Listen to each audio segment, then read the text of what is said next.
Hello.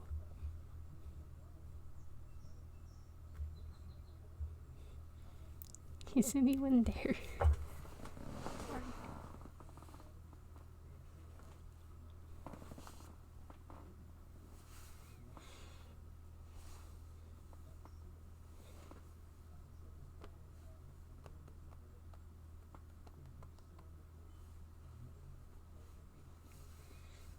The title of the stream says it all.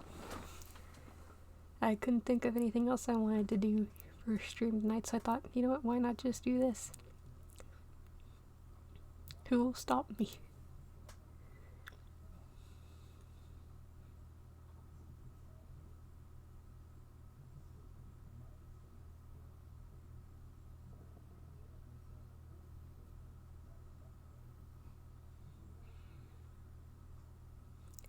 Oh hey, hi, hello. Welcome to this stream that I'm doing again because I'm bored and I couldn't think of what else to stream tonight. Like, you can ask me questions about what I think, or you can just have me just try and summarize the entire lore the best I can. It's gonna be funny, it's probably not gonna be explained very well because I just got here late December of 2020. That's when I started finally watching stuff, so anything before that is probably not going to be explained the best. But I can try. I sure can try. Oh boy.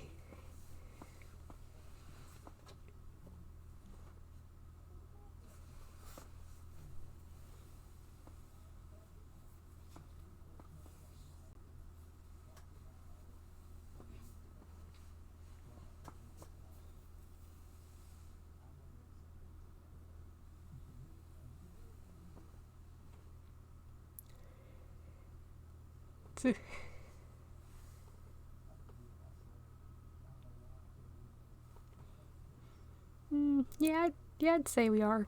Yeah. Do you want me to just go ahead and try my best to just summarize the lore? Because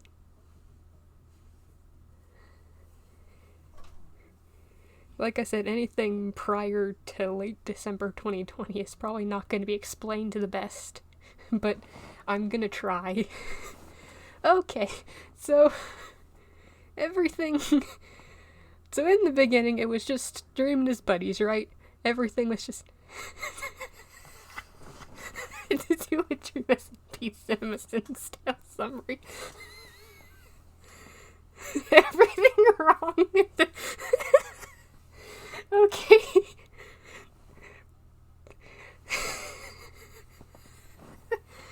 Okay, here we go. Let's see. So, everything. It was just Dream and his buddies just doing stuff, causing chaos for like the first few months, right? Everything, yeah. So Tommy shows up. And just. Yeah. He just does a little bit of mischief, just. But nothing too bad. Tubbo joins, a few other people join, and then the disc wars start.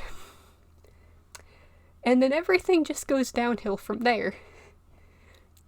So they fight against Dream to get Tommy's disc back. Cat and Mohai, they win. They get the disc back.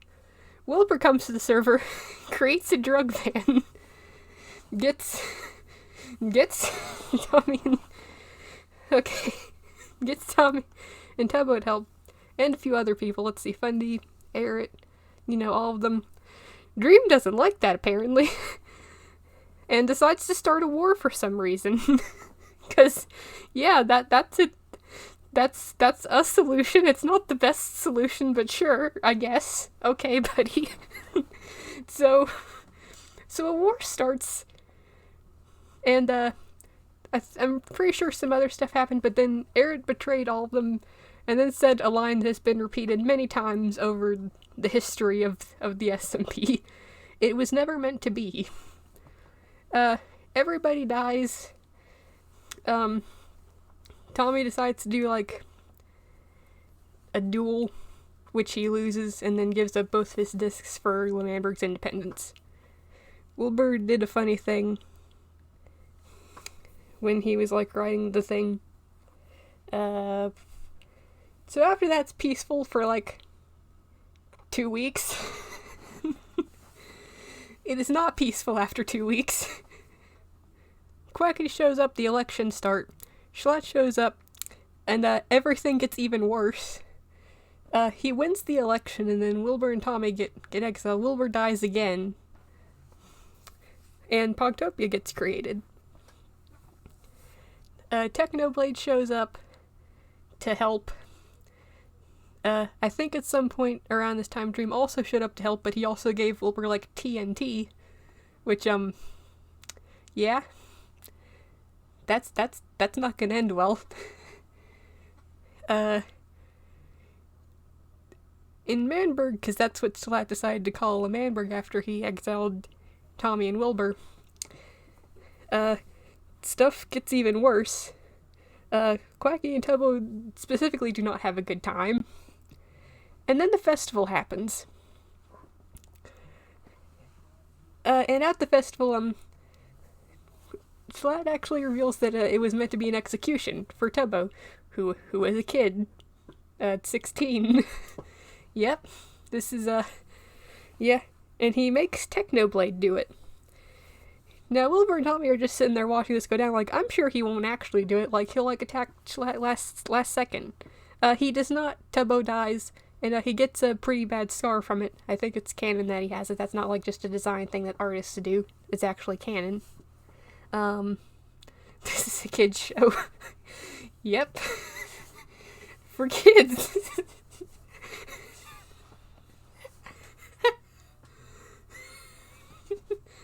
So drama goes down in Pogtopia. Tommy and Technoblade fight, and Technoblade wins. Nikki decides to join. I think a couple days after this, Schlatt and Quackity get in a big fight where they just basically divorce. Pretty much is what happens. Am I right? Is that pretty much what happened? And Quackity just, like, kills him? Yeah. And then joins Pogtopia? Yeah, I think that's what happened. I think that's pretty much what happened. A little bit of time goes by. Dream tells Pogtopia that he's betraying them. Schlatt gave him something. He does not reveal what it is at this point. And everybody's like, well, this is a problem. A few more weeks go by. November 16th happened, where a bunch of other things happen. A war happens. Schlatt dies of a heart attack. Wilbur blows up Lemberg, and then, well, first he makes Tubbo president. And blows up Lemberg, and then pretty much asks Phil to kill him, so he pretty much commits suicide. After this, everything is again, peaceful, question mark, for, like, a few days. Rainbow shows up, and, he and Tommy decide to prank George's house. Which, goes bad. And, stuff gets burnt, but I don't think it got burnt that bad from what I heard. It was, like, a few blocks. Yeah. So they just run away, try to pretend nothing happened. Dream shows up, builds walls around the country, and then tells Tubbo that he's gotta exile Tommy. Tommy did something with, like, with what he said was, the leather from Dream's dead horse, which I don't think it actually was. And, Dream gets mad, and then Tommy gets exiled, and then Tommy and Tubbo fight a little bit before Tommy, leaves. Dream takes him to a place that will later be known as Logstadshire. Makes Tommy blow up his stuff. Oh yeah, Ghostbur's there as well. Ghostbur exists, and is one of my favorite characters. Ghostbur believes that this is a vacation or something, a holiday as he calls it or something. And Tommy is not doing well, and is only day 1. I have actually watched the stream of this. He was already not doing well, and it was only his first day. So, yeah. This kid already needs help. Let's see. Trying to think. That's okay. It's fine. I'm just still gonna be here trying to explain stuff. Bye. Let's see. Where was I? Oh yeah. Second day, Bad Boy Halo shows up, gives Tommy a gift. It's a disc and some stuff that he uses to make a jukebox. After this, for around 2 weeks, it's not exactly 2 weeks, but it's close to it. Dream comes by every day, destroys Tommy's stuff. I'm pretty sure he would regularly hit him with an axe. Manipulated Tommy into thinking that nobody else in Lemberg cared about him, and that Dream was his only friend. So, yeah, that's stuff that happened. Tommy is really not doing great. Second day of exile, actually tries to jump into the lava to die, but Dream doesn't let him do that. So, yeah, just a lighthearted server. Nothing too deep happens. Nothing gets too bad. Everything's just lighthearted. Yep, 100%. Nothing bad happens. I say with our obvious sarcasm. Let's see. It's the last day of exile. Oh yeah, there was like a beach party where that Dream ruined pretty much because he got rid of the invites, sent Ghost off into the snow, which could have killed him because water. Snow is basically frozen water. Let me see. Oh yeah, final day of exile. Tommy's still not doing great. Dream discovers a hidden room in which Tommy hid a bunch of stuff from Dream, which was apparently against the rules that I don't think Dream explained to Tommy at any point.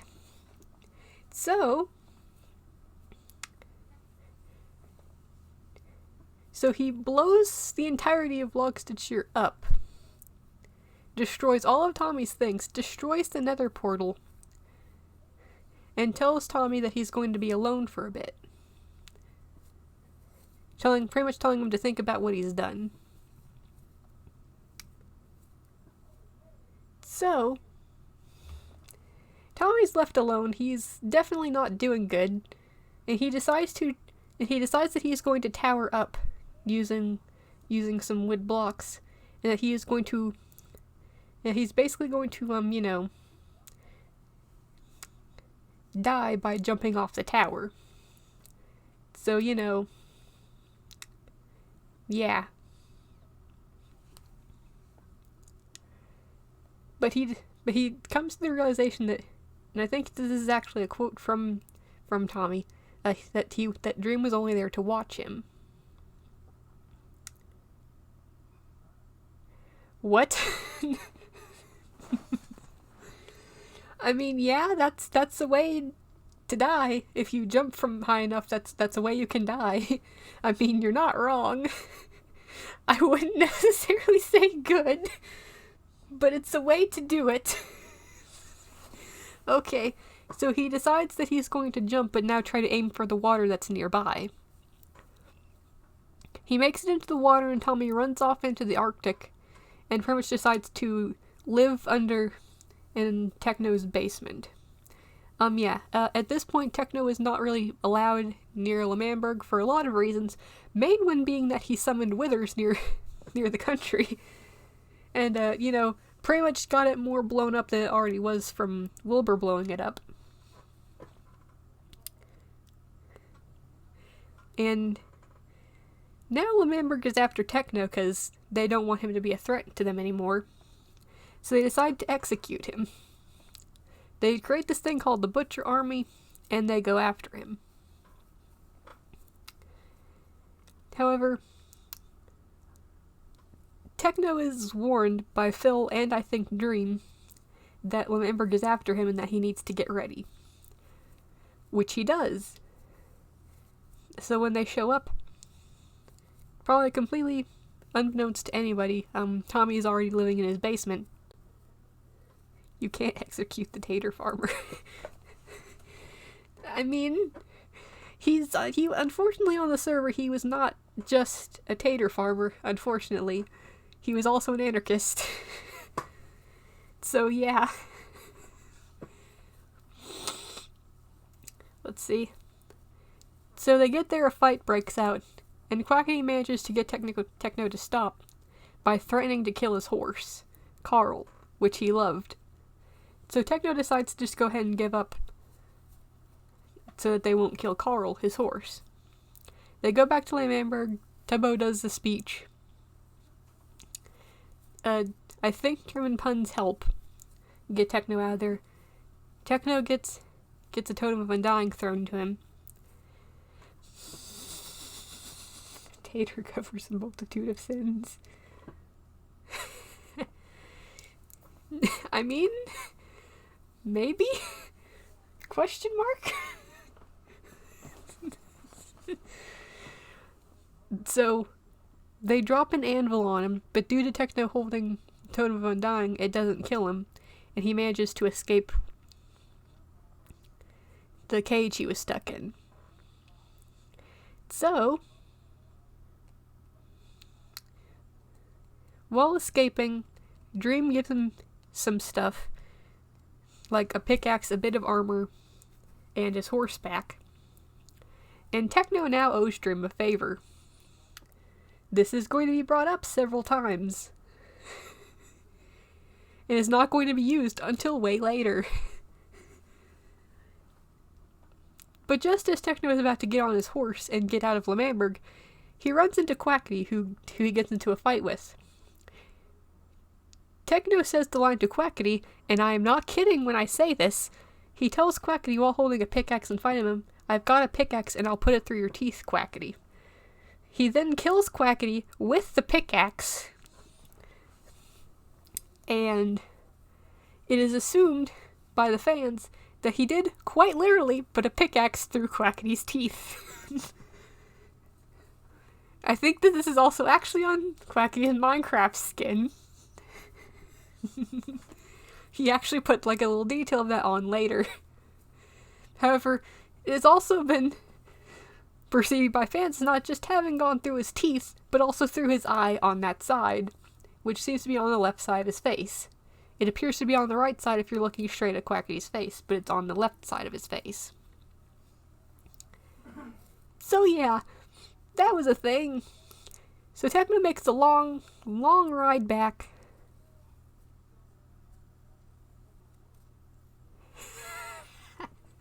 Okay, I guess. Sure.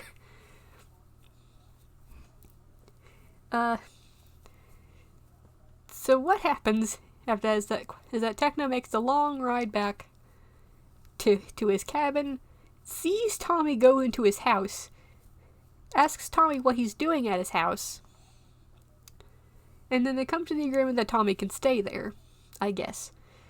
Techno is now going out of retirement, as he calls it. I'm putting that in air quotes because that's what he calls it. He says, despite having a big old, like, cave-based thing just filled with wither skulls and soul sand, stuff that is used to make withers. Sure. Retirement. Unless that's just a very odd hobby. But that's just a bit suspicious when he used that earlier to, like, blow up a country more. I'm just saying. So yeah, Tommy sees this, he kind of panics a little bit, and Techno comes up with his plan to get revenge on L'Manberg. Keep in mind, L'Manberg is being run by like a 16, 17-year-old at this point, who, you know, obviously probably does not have much of an idea of what he's doing, currently believes his friend is dead. Tubbo came to visit Tommy later and just saw the tower and assumed the worst had happened, and that Tommy was dead. He was not, he was very much alive, but keep in mind, Tubbo does not know that. Pretty much, L'Manberg is being run by a bunch of people who probably do not know how to run a country. And their president is a child. Keep that fact in mind.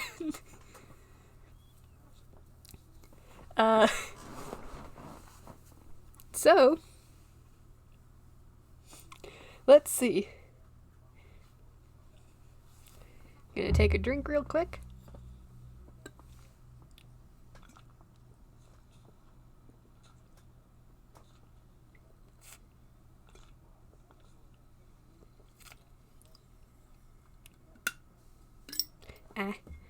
Okay, give me a second.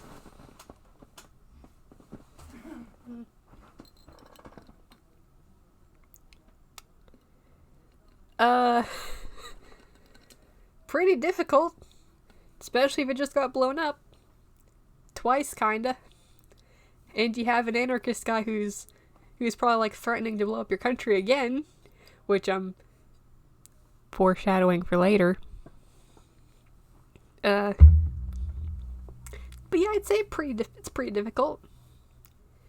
So,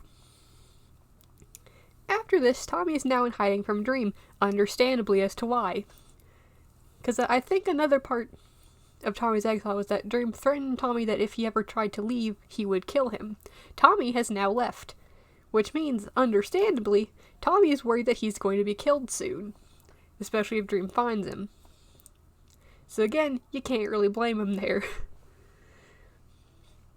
Like, either the next stream or the stream after that, Techno needs to go find dogs to create a hound army, and he decides to drag Tommy with him.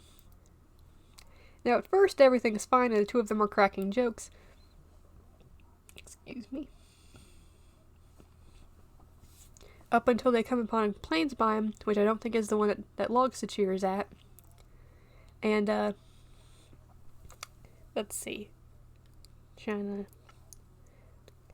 But they come across it, and Tommy starts to just slightly panic. So, yeah. Because, Tommy does not have good memories at Plains Biomes at the moment. Because of, what just happened. So, yeah. So they keep going.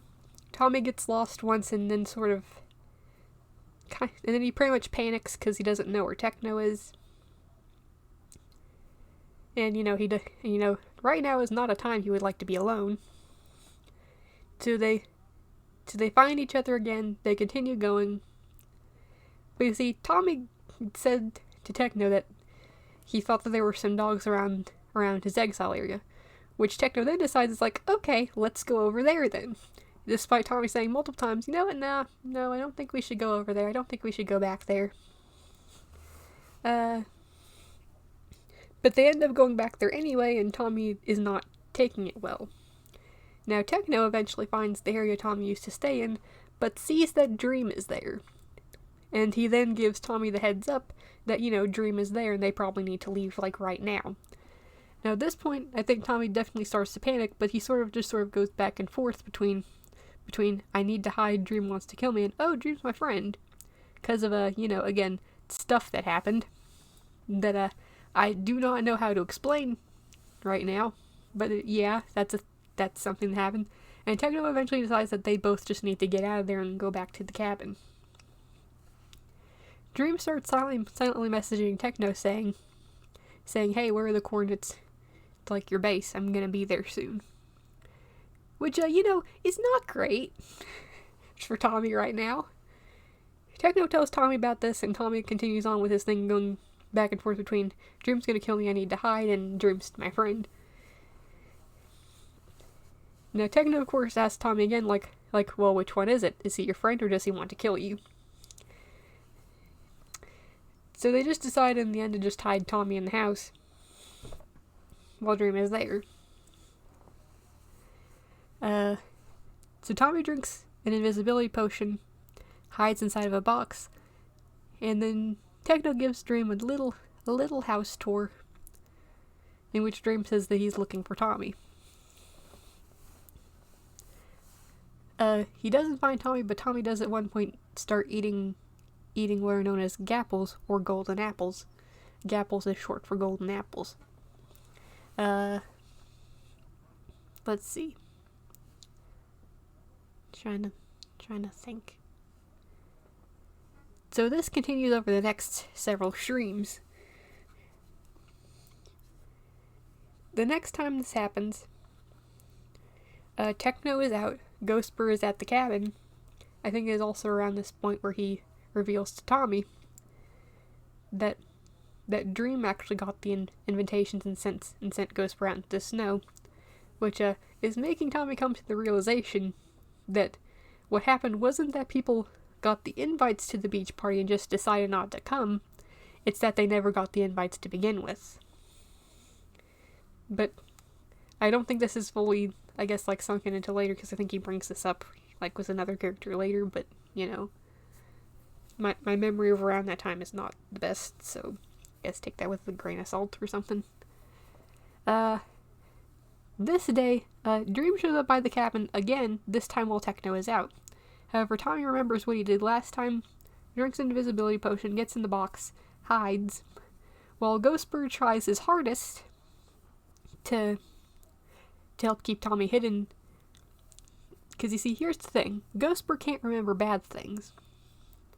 And he doesn't really understand why, like, Tommy's upset and trying to hide. All he knows is that Tommy is trying to hide from a dream. So he's trying to help, but because, you know, Ghostbird, he isn't exactly very successful at this. He accidentally slips up at one point and says that the tower outside was made by Tommy, that a list in the house was made by Tommy as well. And then he sort of realizes that, like, a couple of seconds after saying that he messed up. Dream ends up finding Tommy's little room in the basement, where he then steals a bell that Tommy had down there, and then leaving. Dream visits again, one time while Tommy is not there, but while Techno is, and then he tells Techno that he knows Tommy is there, which Techno just tries to ignore by just reading, like, the donations that he's getting from his chat, like all the new subscribers and channel members and all that. Which just continues to just annoy Dream, who's trying to have a serious talk about Tommy in the house. Let's see. So after this comes what's one of my favorite streams, because it's probably pretty much the only one I saw, like, pretty much as it came out, or at least the clips from it. They pretty much just sealed the deal for me that I wanted to actually watch this thing. And that is the stream where Tommy and Techno take a hostage, go into Lemamberg, demand Techno's stuff back, run into Dream, and then go back to the cabin. Now, the hostage stuff was just like, yeah. I mean, on one hand, it was Techno getting stuff back, but now Tubbo is aware of the fact that Tommy is very much not dead. He's alive, actually. Let's see. But on their way to the main nether portal to try and get back to the cabin quickly, they run into Dream, who seems to have just come out of the nether portal. So, there's a little bit of a confrontation there, where Dream tells Tommy that he's not supposed to be there. I guess, like, trying to convince Tommy to come back with him, which, Tommy knows that him going back is not going to end well.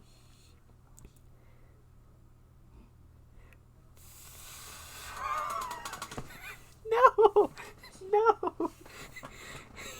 He was alive. I explained this earlier. He didn't die. Tubbo thought he did, but he didn't die. What? Please. No. Dead people. No.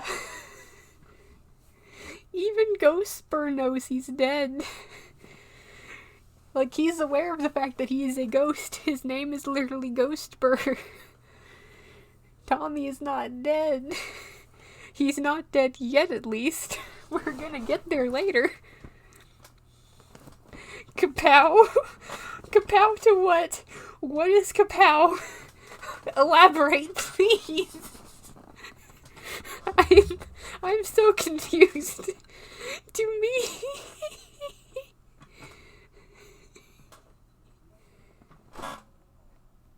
Okay, I'm just gonna continue. So Dream tries to lure Tommy back, saying he's got one of Tommy's discs, with Tubbo having the other one. Tommy's not sure if he's kidding or not, but says that once he gets the discs back, then pretty much all conflict on the server will be over, which, press X to doubt on that one. But, you know, that's what he thought at the time. So Tommy thought that if he could just get the discs back, then everything would be over, all the conflict would be over, everything would be at peace, nothing bad would happen. Now Dream threatens Tommy to come with him or he will burn... I'm playing 4D lore over here. What? What does that mean? No. No.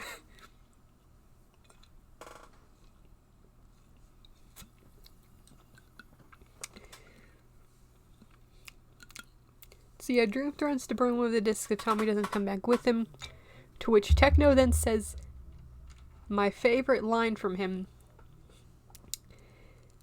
in the entire lore that I've watched. And Techno says the words to Dream after he threatens Tommy with that, of, well, that's gonna be a bit of a problem, Dream, because this guy's with me.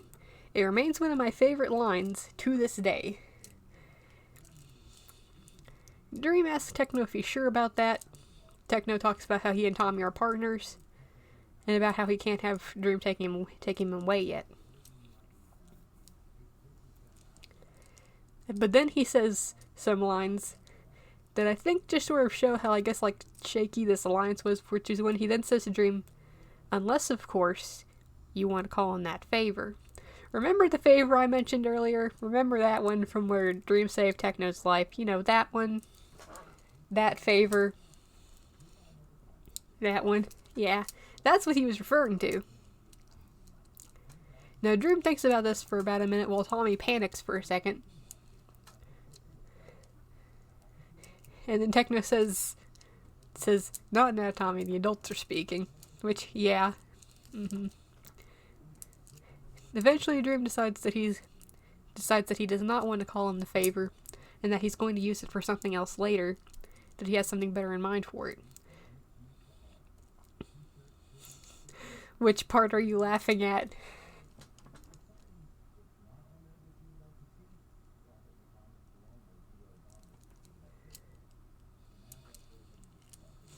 Is it the part where Techno pretty much called Tommy a child? Is that the one you're laughing at?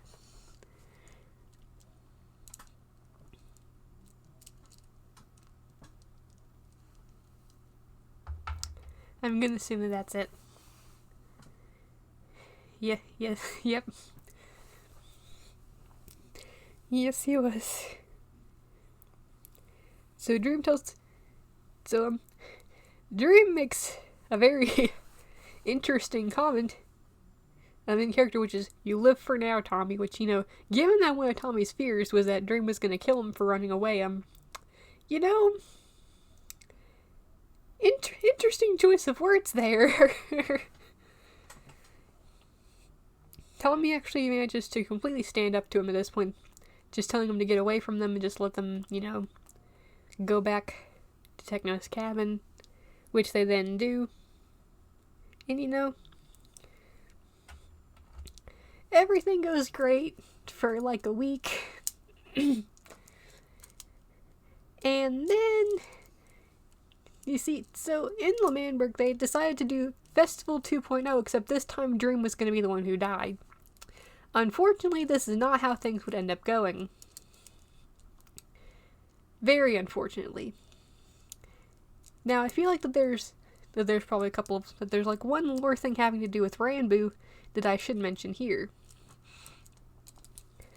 So, Ranboo's character has something known as his memory book. It helps him remember stuff because his character canonically does not have good memory. He forgets things easily. So, he decided to keep a book so he could remember stuff. No, there is no LeChickville. There is no LeChickville.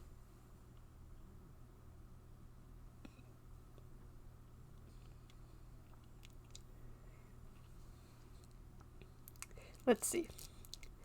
You see, Ranboo always kept his memory book on him for several reasons. One of those reasons being that in his book, he actually wrote about how he kind of sort of betrayed. Okay. You see, in his book, he mentioned how he kind of sort of betrayed L'Manberg because he helped Techno get some of his stuff back.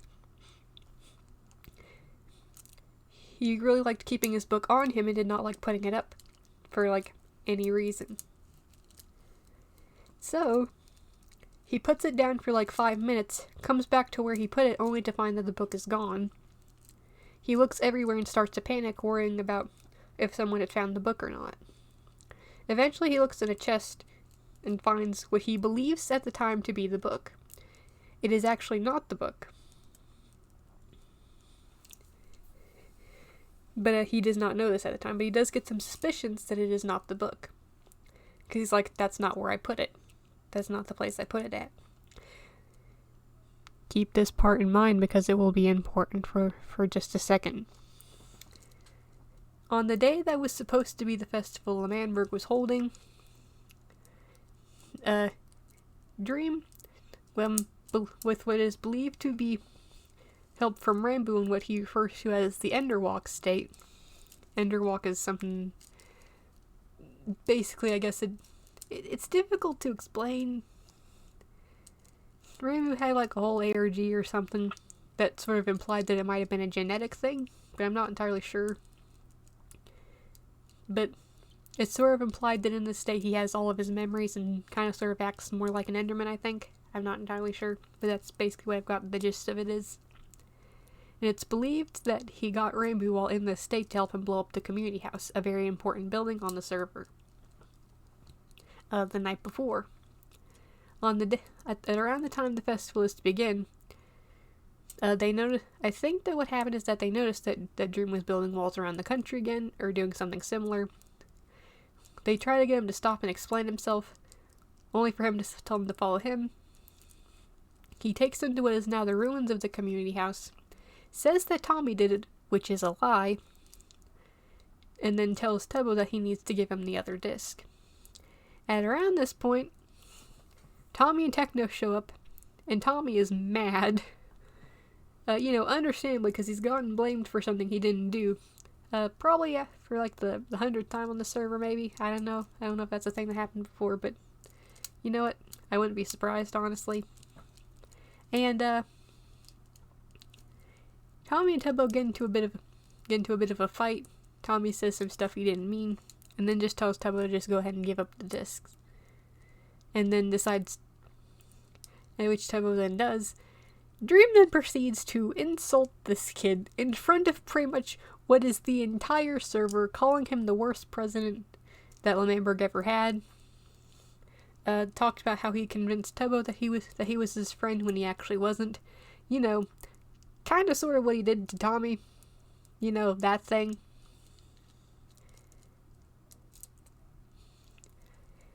Yeah.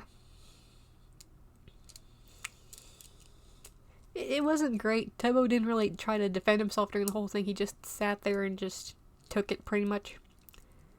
He then said that he was going to blow up L'Manberg the next day, and that everybody had one full day, 24 hours to prepare before he and Techno came back and blew everything up. Techno actually brings up the favor again and asks Dream if he wants to call in the favor. Which Dream says no. Then the two of them just decide to work together and blow the place up. Now Techno says that Tommy betrayed him, but I think Tommy would also argue, and I think it's pretty understandable why, that Techno also technically betrayed him. Cause teaming up with the guy who tried to kill this kid you've been protecting for like the past several weeks is I'd probably also consider that a betrayal. So it's like, So L'Manberg has now been given one more thing to mention before that. Dream, in the middle of his time insulting Tubbo, tells Tubbo that Rambo was a traitor, and that he actually has proof. Now, Rambo sort of mildly panics before getting out what he believes to be his memory book, only to open it up and see that there's just like smiley faces on every page. That's not his book. He sees that Dream is giving Tubbo another book, which is his actual memory book, that contains the fact that he betrayed L'Manberg in it. Tubbo is surprisingly not mad about this. But I guess because he believes at this point that, there's no point in being mad about it because the country's about to get blown up anyway, so, what's the point of being mad at Rambo at this point? Everybody else, however, is pretty upset at Rambo. Quackity tries to get him killed, but Tubbo says, no, you're not gonna kill Rambo. Um, let's see. So everybody in Lamberg has been given one full day to prepare for what is going to become known as Doomsday, the day Lamberg was completely destroyed permanently. Now, you see, everybody believed that Techno and Dream were going to be fair about this, and that they were going to give them the full day to prepare. The people of Lamberg, however, were not that lucky. About like 30 minutes before when it was supposed to happen, people in Lamberg show up and notice that Dream has built a big obsidian grid in the sky of which he is going to rain TNT from, and Techno has brought a whole army of dogs that begins fighting people. Stuff gets pretty bad. Withers are summoned and TNT begins to rain down, destroying Lamberg and blowing it up down to bedrock.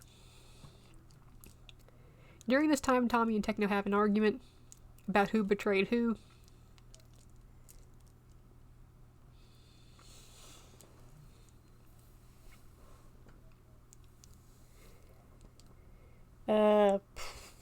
Let's see. Stuff goes pretty bad. But towards the end of it, Tommy and Tubbo decide to go up on top of the grid to go confront Dream. Ghostbur shows up and realizes that Lamberg has been completely destroyed, and then confronts Phil about it. Keep in mind that Phil is Wilbur's dad in the lore, and he also killed Wilbur. So Ghostbur is very understandably not happy about what's happened here. And let's see.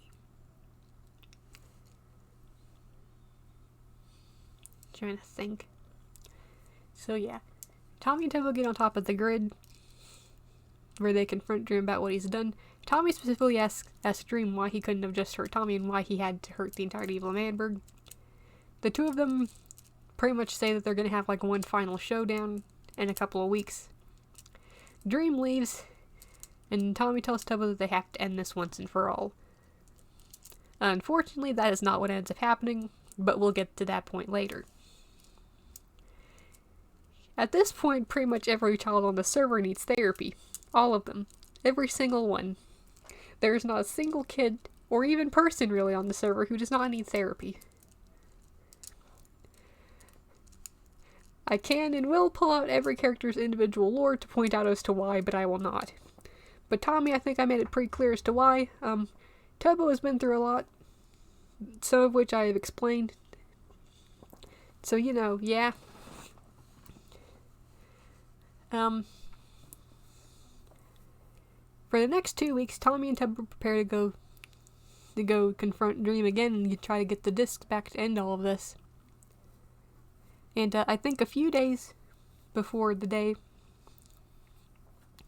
they're supposed to go confront Dream, Tommy goes to find his house pretty much like grief destroyed, but finds a single chest in the middle with a book that says that Tommy and Tubbo are to follow a compass, but to go to that area by themselves. Bring no one else, or else the discs will be burned.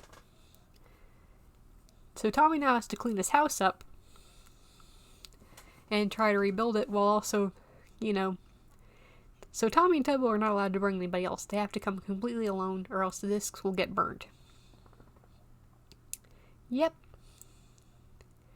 Dream's character is not nice. I think I made that point very clear at this point. I do not know how much clearer I can make it. Oh wait, I see some future lore that is going to explain how he is even worse. Don't worry, we're getting there. Oh boy. So some more stuff with Rainbow lore happens, and Rainbow learns that he might not just have blown up the community house, but that he might have also been given one of Tommy's discs during the Underwalk state that Dream entrusted him with. He also discovered that apparently he had hidden TNT somewhere in what he calls his panic room, a small little box of obsidian that he goes into whenever he's, panicking, hence the name the panic room. So yeah, Rainbow's not doing too good. Tommy, as a final attempt, in trying to get help for what's about to happen, decides to pay someone known as Puns on the server. Puns receives a payment from Tommy that he claims to be more than even Dream has given him, and Tommy gives him the money, begging for his protection. However, during this stream, I guess it was not made clear whether or not Puns had 100% decided to help Tommy and Tubbo or not. The day finally comes. Puns is one of the people on the server. His character is a mercenary. I'm not kidding. If you pay him to kill someone, he will kill someone. And also, it's Puns with a Z. Puns with a Z. But I get why you think it was Puns with an S. It's fine, don't worry. Puns was not really much of a major character up until this point. Oops. Yep. Now, at some point before Tommy and Tubbo went off to go fight Dream, Phil, Eric, Fundy, and Tommy, I think, attempted to revive Wilbur. They did not fully succeed with this. And at one point also may or may not have accidentally brought back Schlatt alongside Ghostspur. This was temporary, however. At least I'm pretty sure it was temporary. It was interesting. Schlatt was apparently not intending to be pulled out of limbo to find himself back in the living world, only to find out that people had accidentally brought him back. So yeah, that was a thing that happened. So the confrontation finally happens. I think it was January 20th, 2021. Tommy and Tubbo set off, but come to meet like a line of people on either side of what is known as the Prime Path, which is the main path. And I said Prime, like Amazon Prime, Twitch Prime, Prime Path. Just making that clear.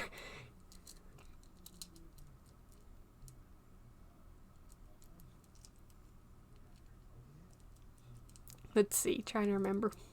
Oh yeah. So on the Prime Path, there's like people on either side, like going to say their goodbyes to Tommy and Tubbo, because I'm pretty sure everybody believed that they were not going to get through this. Dream is known as a very good fighter. And, you know, these were a couple of children.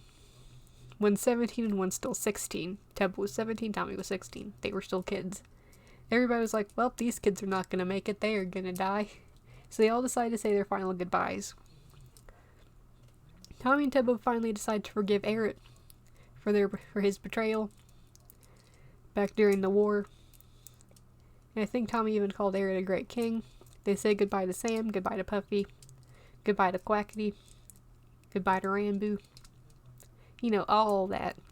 Also, I think at this time is around the time when Tubbo started making nukes. I'm not kidding, he made nukes on the server. Tubbo did that. So they get on a boat. The two of them laugh and talk the whole way there. Tommy talks a little bit about what happened in exile. And then they find themselves at this very tall savanna biome, like those sort of savanna mountain biomes you'd see. And they realize that this is where, that this is where they need to be at.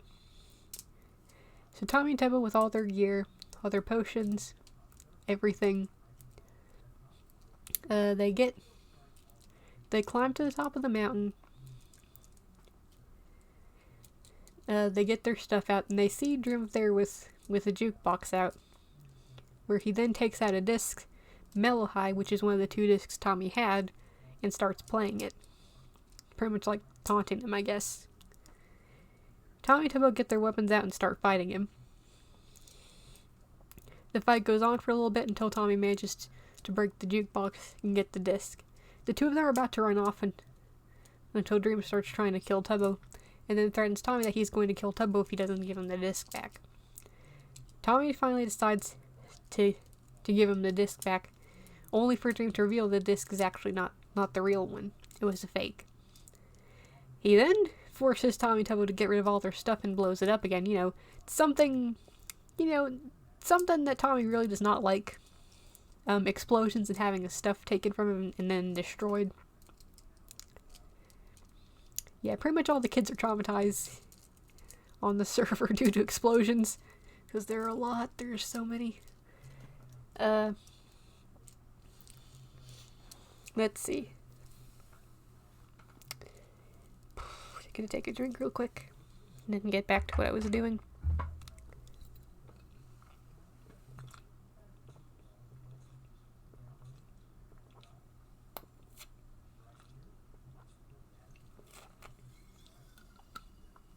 Let's see.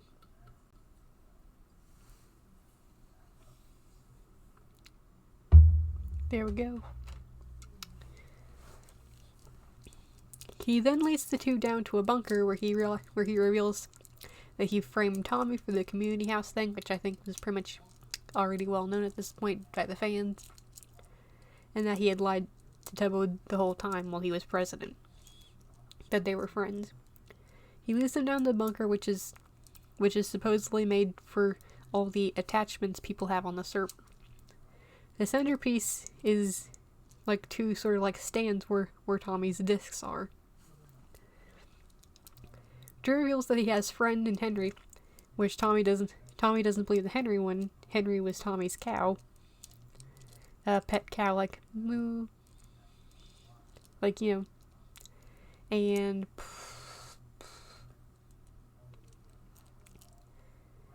Tommy doesn't believe it because he says Henry died a long time ago, and Drew says, but was that the real Henry? There's Friend, which is Ghost for Sheep, that he also at one point later says was his girlfriend, but we're not going to talk about that one. That's just not a conversation we're going to have. Poor old Henry. Yep, poor Henry. He has a fish that belonged to Sapnap, which was one of his now ex-friends.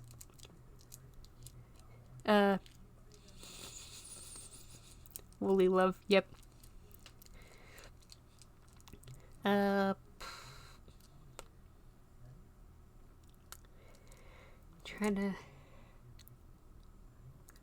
to remember stuff. He shows them around the place. Pretty much talks about his goal of controlling the server. Yet another reason why Dream's character is not a good person. I don't know how much clearer I can make that. But trust me, I can make it clearer. There are several points in the lore later. I dropped something. Don't worry.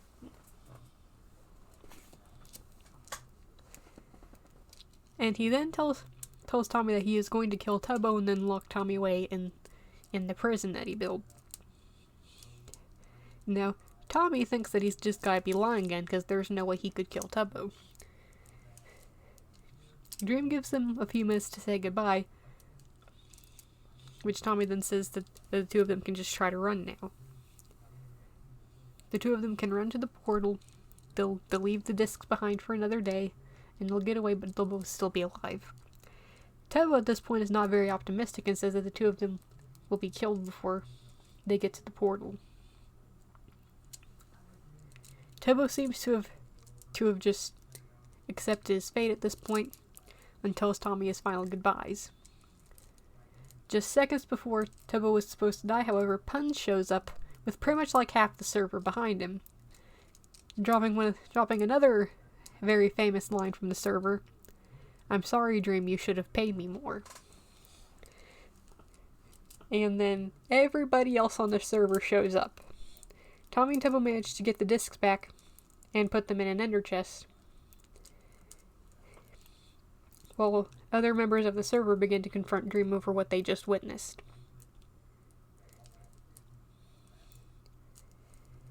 Some members try to get him to explain himself. Sapnap just tries to protect Tommy and Tubbo. And let's see.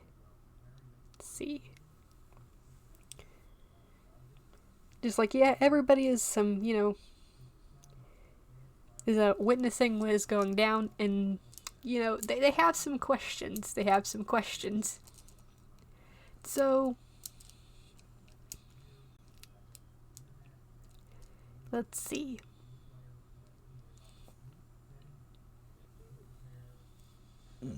Excuse me.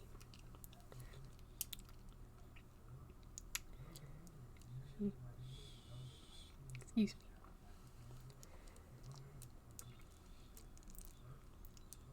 So Tommy decides to just confront Dream himself by saying, but he also says to everybody else, hey, Dream said it himself, I'm not the one who blew up the community house.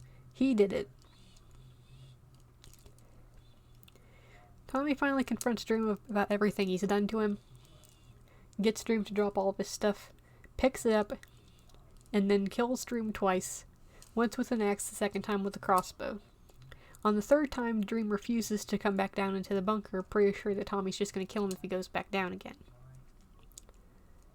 Tommy says that he isn't, and then threatens to kill himself if Dream does not come down there. Which I think a lot more people should have asked questions about that one, given what happened at the end of Exile. But you know, stuff was happening. Yeah. Dream comes down. Tommy's about to kill him once again, before Dream suddenly out of nowhere announces that he has the ability to raise the dead.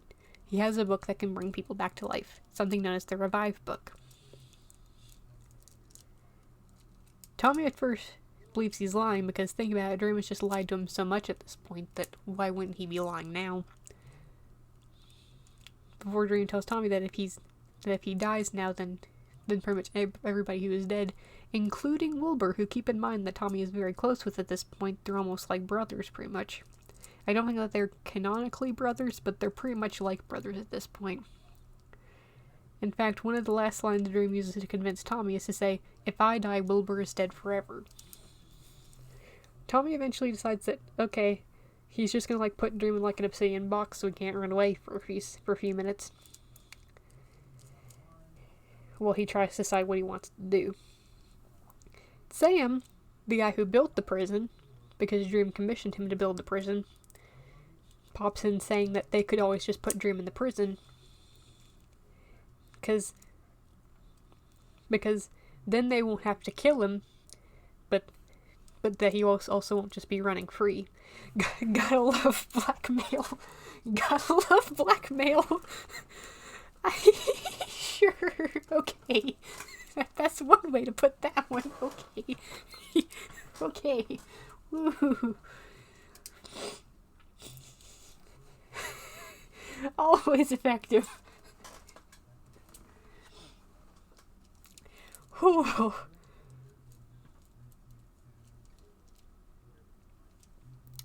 Let's see. Oh boy. Now Dream for a second tells Sam that, well, he was kind of sort of the one who came up with the idea for the prison, so technically Dream knows all the ways out of the prison. However, Sam just sort of responds with, well, yeah, but you also know that once you get put inside the prison, there's almost no easy way to get out of the prison. So everybody decides that they're going to just throw Dream in jail. Sam's going to be the warden of the prison, which is not going to end well, but we'll get to that later. And, everything is great. Tommy gets a visit from dead Wilbur while he and Tubbo are listening to discs, in which Wilbur sort of foreshadows that Dream having revive powers is not gonna be used for good. Which, I'm pretty sure a lot of people already knew that, but, hey, let's have some more foreshadowing, right? Season 3 starts. Here we go. So Tommy is pretty much starting what some people like to call his healing and therapy arc. Here we go. This is gonna go well. So Sam builds what is later described as a robot named Sam Nook, based off of Tom Nook from Animal Crossing, who is pretty much a therapy bot that also helps build stuff for Tommy and protect him. I think one one of Sam Nook's main lines is, "Tommy and it is under my protection." Another person on the server, Puffy, Captain Puffy, becomes a therapist, and I think specifically becomes Tommy's therapist. Now, I don't think it's ever really shown on the screen, but I guess it can be implied that Tommy starts having therapy appointments and therapy meetings and sessions. I can't remember what it's called. But, stuff like that. Tommy, the day after Dream gets put in prison, visits him for the first time. Now, Dream acts remorseful for what he's done, which I think almost anybody who knows about his character knows is probably a lie. In fact, it definitely is. And Tommy also seems to know that this is a lie. He eventually decides to leave and then exits the prison. The next day, it's either later that day or the next day, is when Rainbow supposedly comes to the prison.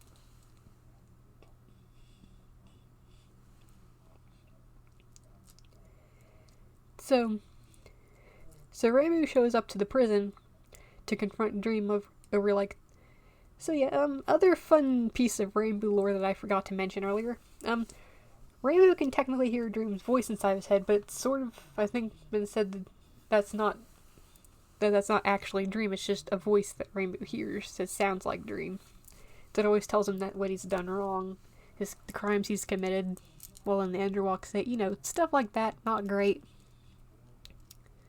And Rainbow goes into the prison to confront Dream over, what he's done to people, what he's done to Rainbow, what he's done to people Rainbow cares about. And everything seems pretty normal up until a few minutes into Dream's visit. Now, during this time, Dream had been mysteriously slipping into third person for some reason, talking about himself in the third person. And then Rainbow just finally confronts him about what he's done, about the voice he's been hearing, until Rainbow realizes that he's not talking to Dream, he is talking to the Dream voice again, something he thought that he had gotten rid of finally. Now, the voice tells Rainbow that he's been helping Dream while underwalking, which Rainbow doesn't believe because to quote what Rainbow says, "If I've done all of this, then why can't I remember any of it?" To which the Dream voice then responds that he does, because the Dream voice is him. After this, the Dream voice just disappears, everything collapses around Rainbow, and we later learn that this was probably like a nightmare of some sorts. A few days after this, Rainbow decides to visit Dream in prison for real, only to be stopped by Sam about halfway to the prison, hearing that Rainbow did, in fact, visit the prison, but that he wasn't allowed in there anymore because he messed around with these, I guess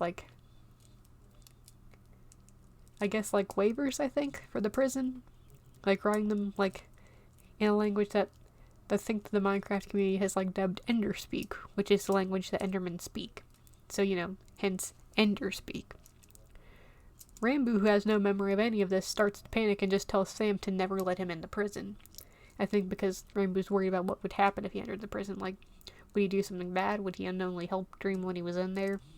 He doesn't know, but he doesn't want to take the risk, so he just tells Sam, who's constantly asking him at this point if he's okay, which, the answer to that question is no, he is not. And Rainbow just pretty much begs Sam to never let him go into prison. Don't let him visit. Don't any of that. Eventually, two more people visit before the big thing happens. We'll get to what the big thing is in a minute. But Sapnap visits and promises, to which Dream just gives him the silent treatment, because I think Sapnap was one of the people who got him put in prison. But Sapnap tells Dream that if he ever escapes, then Sapnap will kill him. However, before he leaves, Dream just tells Sapnap to give Rainbow a message, which is just a small smiley face. Sapnap, who is confused, decides to do this because he's not sure why that's the message Dream would want to send to Rambo. Sapnap leave. How rude. Yeah.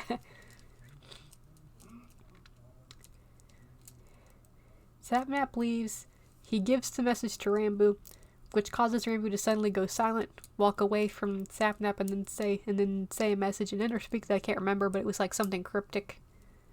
And it's implied that he pretty much went into the Underwalk state after that, and that made everybody come to the realization that Dream had ways of triggering Rambo into the Underwalk state. One of those ways being, obviously, a little smiley face message. I think after this is when Bad Boy Halo, another member of the server, visits Dream in prison. And now we get to the egg pyre, which is, oh boy, it sure is something.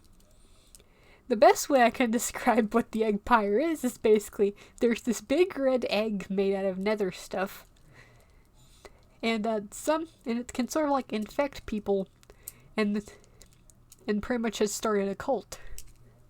That's the best way I can describe what the egg pyre is. The members I am aware of, at least at this point in time, were Bad Boy Halo, who was the leader, Ant Frost, who is a cat, Puns at one point joined, I'm pretty sure, Punk, who is another member of the server. Punk's actually going to become important in a minute, because of another thing I'm going to talk about. Oh boy. And another person named Hannah XX Rose, or just Hannah. So yeah. Yes, yep, that's one of the people on the server. Punk. You're gonna hear about him in a minute. Oh boy. That one's gonna be something. So the egg is spreading around the server. No one likes it. The egg pirate does not like Tommy because Tommy seems to be completely immune to the egg, can't hear it or anything. They managed to trap Sam near the egg for like about a day. During this time, I think he like ate some of his arm, like, cannibalism, because he was starving to death. When he got out, he was not doing well, and people were worried that he was infected. He wasn't, I'm pretty sure, but... Excuse me. Yep. Stuff goes on. It gets bad, I think. And then, late February 2021, Tommy, who has been doing great for like the past couple of months, well, like month, I guess. He's healed a whole lot. He's building a hotel. He's also got 2 people trying to kill him, but we're not bringing, yeah. Okay, so Nikki and Jack Manfold tried to kill Tommy. That's the best summary I can give for that. And Jack is now working at the hotel, which is yep, that's a good decision. Just let the guy who was trying to kill you work at your hotel. Okay. And another small thing to note before we go on, Quackity at this point has gone off and has been building another country that is known as Las Nevadas, based off of Las Vegas. It's got casinos and all that. Yeah, I think that's the best description I can give for it, but we'll get to that in a minute. Quackity has shown up a couple of times, seeming to be interested in like a partnership with Las Nevadas and the hotel. That's pretty much all you need. Like, so yeah, Tommy's doing great. He and his friends are, they're talking a bit. He's having a great life after everything. Yeah, pretty much. Let's see. And he decides that to get some final closure, that Tommy is going to go to the prison to visit Dream one last time, to let him know that this is going to be the last time he ever visits, and then just cut Dream out of his life forever, and that will be the end of it. Unfortunately for everybody, especially Tommy, that is not how things went. Tommy tells Dream about how Dream has pretty much ruined a lot of his life, his childhood. And before Tommy leaves, the last thing he was supposed to say to Dream before he left was, "You have ruined my past, Dream, but you will not ruin my future." But just as he is about to leave, explosions go off somewhere outside the prison. Now, do you remember those waivers I mentioned very briefly earlier? Well, a part of that is that if there is a security issue in the prison, let's see. If there is a security issue in the prison, then any visitors who were in the prison at the time of the security issue will be locked inside the prison for about a week or until the issue is resolved. Now, I would like to also remind you of another fun fact. Keep in mind that Dream not only commissioned this prison, but also probably set like a lot of like the rules and like guidelines for this place. Dream, who let's see, dragged Tommy off to the middle of nowhere, did not let him see his friends for like 2 weeks. Hit him with an axe, stole his stuff, blew up his home. That guy who did all of that to Tommy, that's the guy who wrote these things. Wrote like these papers that Tommy had to sign before entering the cell. The ones that say that if a security issue arises, then Tommy will not be allowed to leave for a week. Keep that part in mind, and try to think about how this happened. Now, Tommy understandably believes that Dream somehow caused this, which, I'm pretty sure he is not wrong about. Now, Tommy, who, keep in mind, does not, he's pretty much panicking because there are explosions everywhere, and, Tommy does not have good memories with explosions. Trauma and all that. All of that stuff.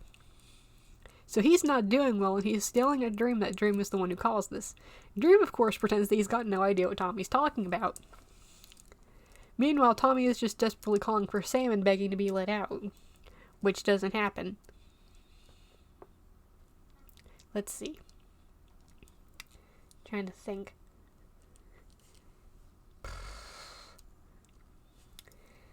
Let's see.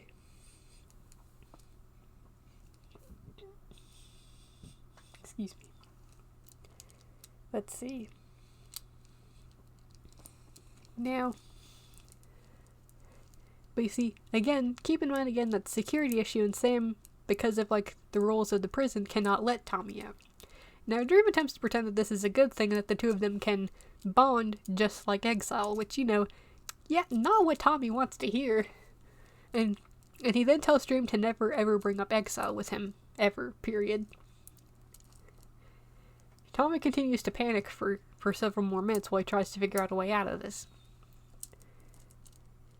Tommy eventually just sort of accepts that this is something that's just going to happen, but just hopes that either the security issue gets solved pretty soon, or that just this week just goes by very quick. Dream, for some reason, having the time of his life right now, while Tommy is just suffering.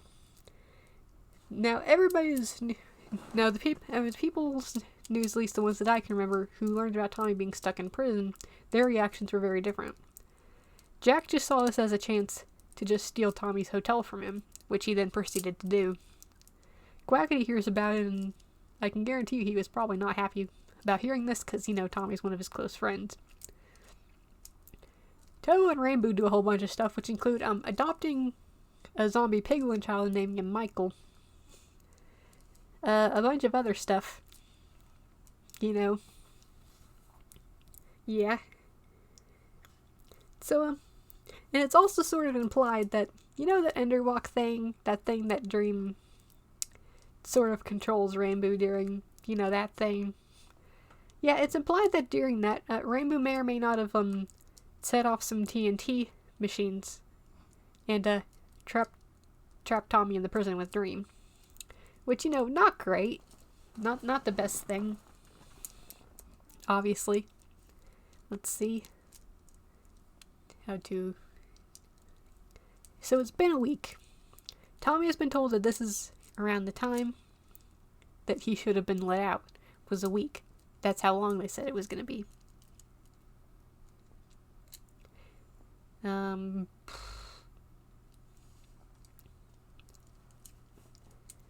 Now a cat has gone into the cell because I think some people have thought there was someone may have punched one of the cats at the hotel that belonged to Tommy and it just teleported to Tommy, which was in the prison. Now, during this stream, Tommy ends up killing this cat. Due to reasons that I can't really properly word at the moment.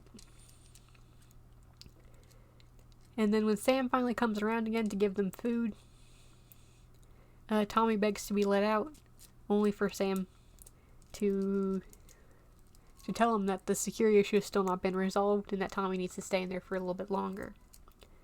However, Tommy, who has been promised that he'll be let out in a week, and it has been a week, just starts getting angry with Sam and demanding to be let out. Tommy and Dream then get into an argument regarding the revive book, in which Dream says that he's never going to revive anyone that Tommy wants him to revive. Tommy gets upset about this and understandably makes the accusation of that, well then, Dream must have been lying about the revive book. He was just doing it to save his own life. Tommy then, he starts hitting Tommy with a potato at this time and then reduces Tommy down to a few hearts, to which Tommy tells him to stop and give him some potatoes so he can heal, which Dream refuses to do.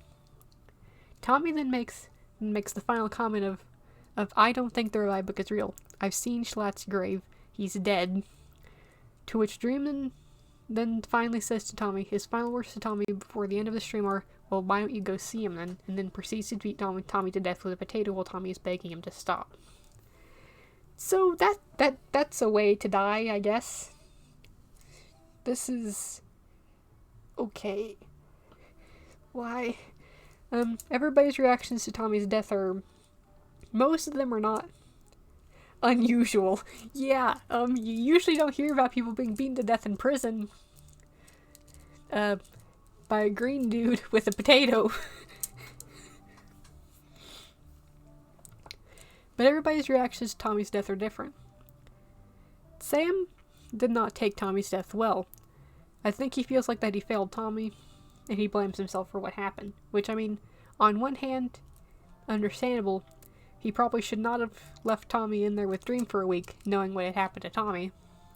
But then again, Dream had pretty much said in front of a bunch of other people that he would not kill Tommy. So I guess Sam's line of thought was, well, he said he wasn't going to kill him. In fact, I think that was his line of thought. Like, Dream pretty much said that he wasn't going to kill Tommy. So Sam thought, why not just leave them in there? Like, Tommy's not going to get hurt, right? Well, I mean, at least,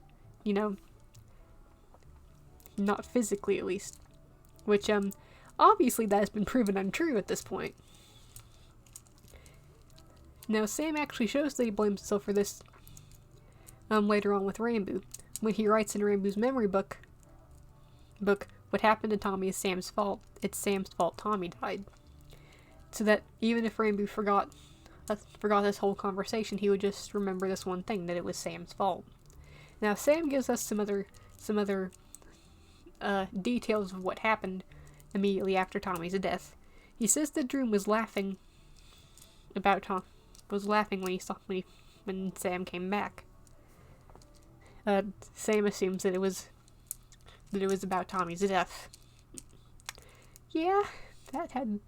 Now, Sam also says, I think during the time where he's trying to tell people about Tommy's death, that all Dream would talk about in the prison was just Tommy. So, yeah. This kid has been through so much. He needs help.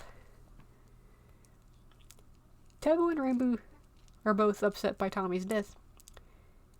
Tubbo at first, and I think this was due to the fact that Tubbo was not in lore mode and was too tired for lore mode at the time he got the news.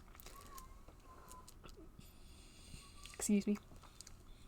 But Tubbo did ask Sam if they could kill Dream, which he then said, no, you can't. But, understandably Tubbo, who is one of Tommy's best friends, would want the person who killed Tommy dead.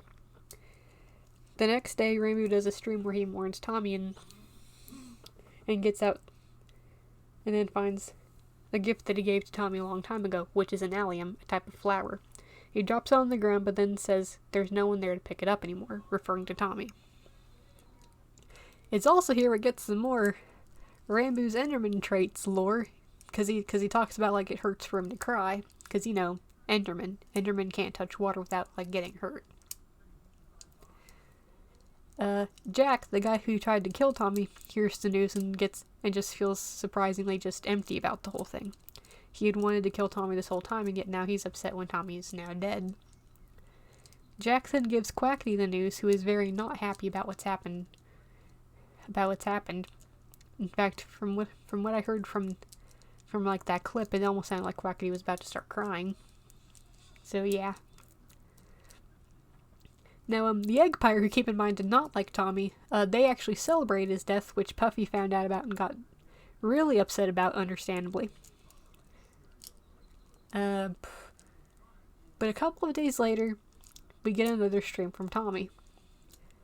Tommy starts this stream with a completely black screen, talking to Wilbur, supposedly in limbo. Tommy's, he's just, he's not dealing with this whole thing too well. He's talking to Wilbur about stuff, I guess about what's happening there. But then after a couple of minutes, we hear nothing more from Wilbur. Tommy starts calling out to Wilbur, wondering why he's not responding, only for him to start hearing Dream's voice like trying to wake him up. Tommy has been revived! Wow. Oh boy, here we go. This is, like I said, all the kids are traumatized, and for Tommy it just got even worse. Because he has just gone through literally death. Oh boy. This is... Tommy says the first couple of minutes after waking up, trying to, I guess, readjust himself to being alive. Tommy seems like extra sensitive to like touch and sound, like getting surprised at noises, and anytime Dream hits him, which is, already going to be bad enough, because, but to Tommy it almost feels like Dream's punches hurt him a whole lot more than like they probably would have before all this. Dream starts asking a whole bunch of questions about Tommy's death, his limbo, which is like the afterlife he ended up in which Tommy tells us that his limbo was pretty much a void, where he felt like he was being ripped apart and put back together several times, and that all he did there was talk to Wilbur, and occasionally like a couple of other people who had died. Now, apparently something had gone on between Tommy and Wilbur that made Tommy want to go back on his decision to bring Wilbur back. To which he begged Dream that he'd do anything as long as Dream promised to never bring Wilbur back. And now Dream has like completely changed his mind. He wants Wilbur back now. So it's like, there's that. This is not great. Here we go. Trying to think of how to... So I think that Tommy's left in there for another, couple of days. While everybody else is still grieving about his death outside. Before Sam finally comes back to the cell, realizes that Tommy's alive, and finally lets him out. Tommy is understandably not happy with Sam, due to the fact that, from what Tommy can see, Sam practically left him in there to die. Sam doesn't necessarily, blame Tommy for feeling like that, and just quietly lets him out of the prison. Tommy then runs into Jack, who he gets into an argument with, where he then just tells Jack that he can keep the hotel, that he just doesn't care anymore at this point. Runs into Tubbo, who seems to be in disbelief that Tommy's back alive again. Rambo, who he found out that he and Tubbo have grown closer since he got put in jail, which he is not happy about because he thinks he's been replaced.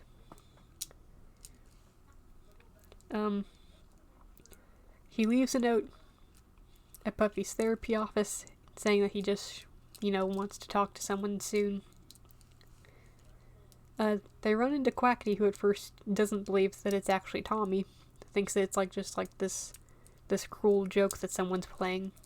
Only for Tommy to reveal that he actually is alive right now.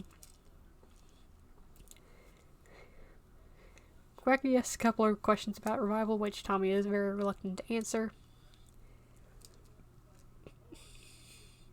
Excuse me. But Quackity seems very interested in Revival suddenly, but tells Tommy that he is so happy that he's back.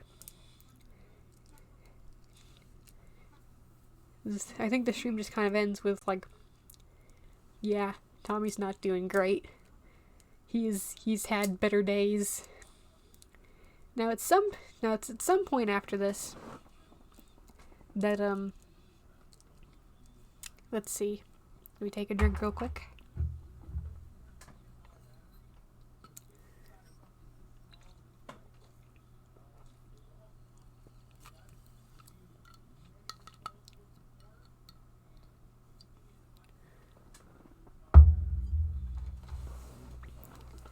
It's at some point after this that the thing with Punk happens. You know, Punk, that person I mentioned briefly earlier. About the Eggpire, that person, yep. So he and Sam were pretty close. Punk one day decided to, like, I guess play a joke on Sam and steal some of the key cards that are used to access the prison. Sam, who takes his job very seriously, especially after Tommy's death, kills Punk, tortures Punk for a long while to get the key cards back. Key cards that I've heard apparently didn't even work at this point, and that Sam knew didn't work at this point. And at the end of it all, killed Punk for real, as in like lost a canon life and died, and then proceeded to cut Punk's arm off. Punk's left arm. Like, just cut it off, like, it's just not there anymore. Yep. Just process that for a few minutes. So yeah, Punk is understandably not happy, and I think it's around this point that he joins the Eggpire. Tommy, after a few weeks, comes to the conclusion that he needs to break into the prison to kill Dream once and for all. Because, you know, he just thinks that Dream's got way too much power with that revive book, and just like, you know, Dream cannot be kept alive at this point, in Tommy's opinion. So, Tubbo and Rambo and Ghostbird decide to help him with this. We will get to this part later. We are now at an event on the server that is known as the Red Banquet, an event held by the Eggpire, where they were apparently supposed to like try to become, you know, I guess friends with the rest of the server according to them. The people who were not Eggpire members who attended this event were Puffy, Sam, Fundy, H-Bomb, I think, Nikki, Foolish, who is like a totem guy, a really great builder. I'll say more about what happened with him in a minute. Errett, who's the king, and let's see. And I think that's pretty much it. So they all show up, a few speeches happen, everybody's like having a good time and partying, only for the Eggpire to reveal that this was all a trick, and that they were actually going to sacrifice people to the egg, starting with Errett due to Errett being the king. Now at first, Foolish, Mr. Builder Totem guy, who also has lightning powers that I forgot to mention, decides to just straight up lightning bolt the egg. Now Foolish already does not like the egg because the egg has just caused problems for him ever since he got here. So he just decides to just straight up lightning bolt the thing, get rid of it once and for all, only to realize that his powers don't work for some reason. And so instead, Foolish then decides to just go in Eric's place and die instead of him. Despite Eric begging Foolish not to do this. Now another fun fact, Puffy actually adopted Foolish as her son, so I would like that to be kept in mind for something that happens later, because it's actually going to make something that Puffy does in a minute actually very understandable. Foolish gets taken up there next to the egg, and then is killed by Antfrost, the cat guy. Puffy and Eric, and pretty much everybody else there, does not react well to what's happening. This goes on until Quackity shows up. Oh wait, yeah, I forgot to mention a thing with Quackity. You know what, we'll get there in a minute. I'll just explain it. So Quackity shows up with Technoblade and another person named Purpled, who is also kind of a mercenary, but, you know, we're not going to talk about this. They show up, give some people some weapons, and Puffy, upon getting an axe, immediately goes to attack Antfrost. Keep in mind, the person who killed Foolish, who is pretty much her son. And this is not like just like, oh, she just killed him. This is like a death's death. Fight breaks out, the egg pyre flees, and even more of Techno's dogs die. Very sad. Foolish after this realizes that the egg can speak to him, which he does not take as a good sign, and immediately goes to wash himself in what is pretty much holy water. Because that's like the one with a few encounters to the egg, is pretty much holy water. So now we're going to talk about Quackity's lore real quick. So what I forgot to mention is that sometime after Tommy finally got out of the prison is when Quackity's big ol' lore starts. In Quackity's lore, what happens is that he's gone off to build Los Nevadas and all that. Now, a couple of very big things about his lore and what happens there. Now, I know there's one big part at the beginning that I've forgotten for some reason. When you talk to an egg, the yolk's on you. Yep, pretty much. Let's see, I'm trying to remember the thing. Because I know there's a thing at the beginning of the stream that I'm forgetting. Let's see. You know, we're just going to talk about the parts I can remember. So the second part of the stream, Quackity gets a message from Slat, or specifically his ghost, named Glat. Because, guy... Okay, I guess. Sure. And tells him to meet him at a specific place. Now, Slat and Quackity did not have a good relationship back when the guy was alive. In fact, it was quite bad, actually. The Quackity really does not like him. Keep this in mind. So, he meets Glat in what is pretty much like this underground gym, which is also supposedly Schlatt's limbo. You know, that thing that like you kind of go to after you die on this server. Which pretty much ends with Glat making a deal with Quackity that if Quackity wins, Schlatt will remain dead. He'll never come back, and you know, he just won't be a problem anymore. However, if Schlatt wins the bet, then Quackity has to bring him back from the dead, which would require the revive book. Keep that part in mind. The bet thing happens off screen, and the next we see of Quackity's going to the prison. It has never ever been stated whether or not he won or lost the bet. Quackity does show up to the prison, supposedly to either get the revive book or have Schlatt revived one. He meets with Sam. The two of them talk for a minute. And Quackity talks about how he's going to go into the cell with weapons, something that is typically not allowed in the prison. Sam is reluctant at first, but eventually decides, you know, sure, let's just let Quackity go in with weapons and all that, you know. Let's see. So Quackity goes into the cell and starts casually talking with Dream at first, which is when revival is then finally brought up in the conversation. Dream, for some reason, his first few words were asking about like what people thought of Tommy being brought back. Now again, remember that Quackity is very close with Tommy. He was friends, and he was very upset when Tommy was killed. Like, he did not take it well at all. Quackity finally admits that he needs the revive book. Not that he just wants to have it, but that he kind of needs it. Again, kind of implying that he lost the bet and that he needs to bring Schlatt back now. Something that he probably doesn't really want to do.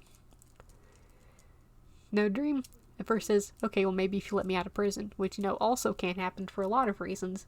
Most of them pretty obvious. Quackity finally eventually decides, you know what?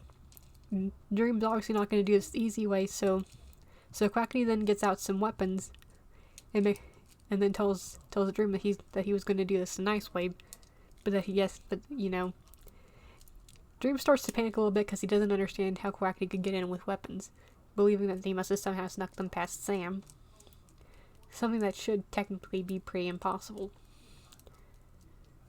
Quackity then pretty much says he's going to torture Dream until he gives him the book, which is what happens. So now back to present day. I think it's like a day or two after the banquet, and Tommy has finally decided that he's going to sneak inside a prison to kill a dream finally. Basically, here's the idea that Tommy had. Ghostbur would go in first, and would claim that he wanted to visit Dream. Excuse me.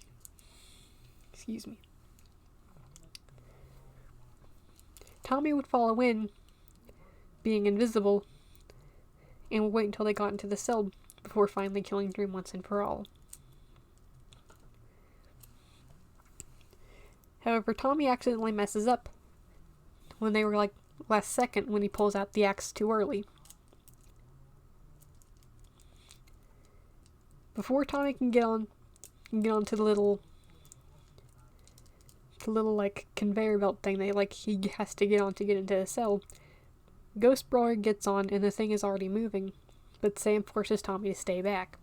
When Ghostbur finally gets to the cell, Dream says that he's gonna kill Ghostbur and bring Wilbur back. Tommy just starts begging Sam to take the bridge. It's called the bridge. I forgot that part. The bridge. And then just begs him to bring Ghostbur back over to, trying to think.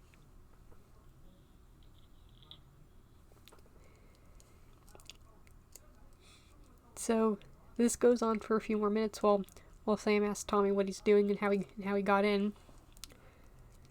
Before Ghostbur finally says to Tommy, as Sam begins to lower the lava, something that would have trapped Ghostbur in there if Dream was not planning to kill him already.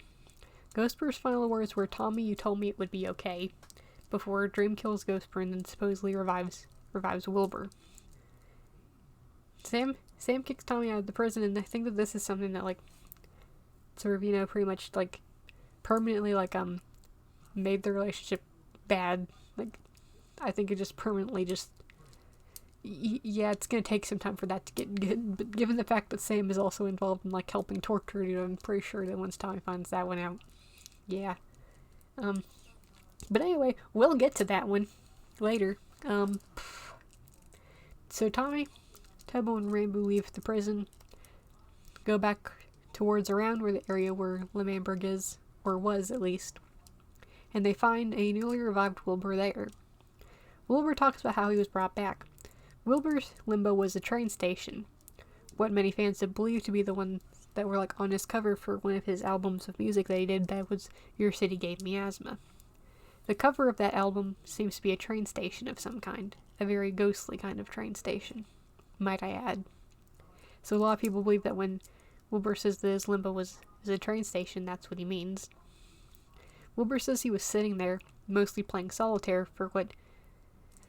Oh yeah, another thing about limbo. 1 day in the real world is 1 month in limbo. Wilbur has, in his own experience, has been dead for 13.5 years. He's actually only been dead for a few months, for just a few months at this point. But to Wilbur, it's been 13.5 years, over a decade since he's been dead. Wilbur says that he was just sitting there watching trains go by, that for a little bit Tommy was there before Tommy suddenly got on a train and left again. Wilbur would sit there, play solitaire, just, do stuff, I guess, until one day a train came by where a sort of ghostly version of Wilbur was crying when he got off the train. Wilbur said it actually looked like his tears were burning him. Again, Ghostbur melts and burns in water, so that's what was going on there. And then Wilbur says that when he saw the conductor of the train, it was Dream. Wilbur then got on the train, leaving Ghostbur behind, and then was brought back. Now, Wilbur says something that upsets Tommy quite a bit, and calls Dream his hero. Now, understandably, this upsets Tommy very much, and I think we can all guess why. I don't think I need to say. Wilbur's back, and, everything is, it's going. So it's around this point where Quacky's Lost Nevada's, lore starts. He's finally finished and he's starting to try and invite people to the country. He invites Foolish, who he admits to this guy's face that he let him die at the Red Banquet, something that upsets Foolish. He invites Sam, because obvious reasons. He invites Fundy through a nightmare that Fundy was having. Fundy can have, like, prophetic dreams of some sort. It's difficult to explain. I don't know how to explain that one. He invites Purple, after, blowing up a build Purple made, which was a UFO. And of course, then we have Slimeskull, Charlie Slimeskull, who in the lore of the Dream dsmp is the slime that seems to know that tries to pretend to be human. Seems to have lived for a very, very long time, at least several centuries at least. And like I said, that's at least. We're not talking about like what the largest number could possibly be. But he seems to not really understand much about being human or acting very normal. So all this comes together to make up Los Nevadas, Quackity's new country. At the end of this stream, it seems that he and Wilbur finally come face to face for the first time since November the 16th. After this, Wilbur and Tommy take a trip to Los Nevadas, in a stream that pretty much everybody has dubbed the custody battle stream. Because it seemed like they were trying to get custody over Tommy, let's be honest. Here. Meanwhile, Tommy's just sitting here just looking at all the cool stuff, including a pool. Meanwhile, Wilbur and Quackity are pretty much just threatening each other. They're just threatening each other. And it sure is interesting. Tommy seems to want absolutely no part in this. And there's even a concerning moment in this stream where Tommy almost seems to seems to be wanting to jump off a ledge of a building, which Quackity and Wilbur have been pushing away from. But no winners in that battle. You know what? Another funny thing is that at some point during the stream, Wilbur and Quackity's characters were standing very close to one another, and from Tommy's POV, he was looking at them and then asks, "Are you two kissing?" Which I don't think they were, but Tommy just saw those two just standing very close to one another, and he had to say it. Let's see. Stuff between Quackity and Wilbur continued going on. Rainbow and Tubbo get involved eventually. Tubbo on Quackity's side, Rainbow on Wilbur's. This sort of drives a small wedge in their relationship with one another.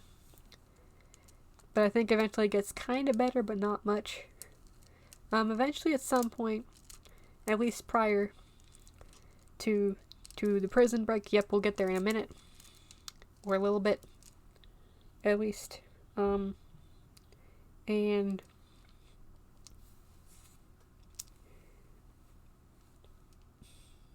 excuse me.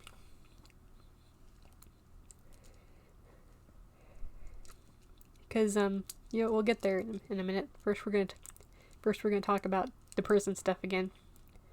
So in prison, Dream's getting tortured for information on the Revive book, which he has refused to give up.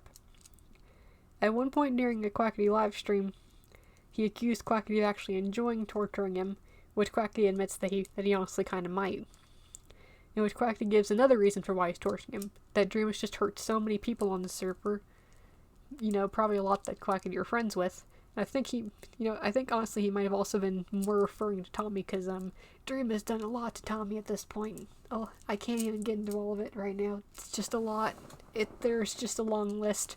There's so much. Please don't make me go over that whole list, please. Snarf, what are you doing? No, get out. Oh, no. It's okay. Don't worry. So during this visit, Quackity also forces Dream to write a letter to Techno saying that he wants Techno to visit him in prison. A trap, technically. On Techno's birthday that year,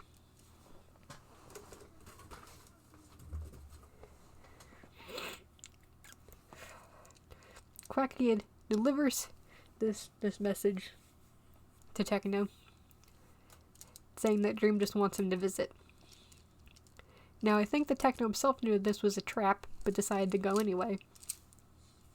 Whether it helped Dream or for whatever reason, we're not sure. But for some reason, he went. A few days after this, Techno goes to the prison to visit Dream, which he then gets locked in the cell with. Dream, very last second, for some reason, decides to finally tell Techno that this is a trap and to turn back now. Techno gets locked in prison with Dream for like 3 months. Quacky finally comes back, trying to kill Techno and finally get a win against him after what happened.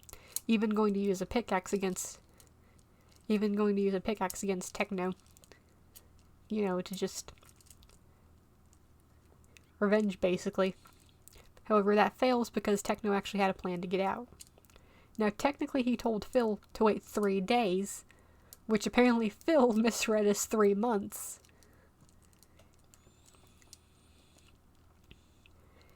So, yeah.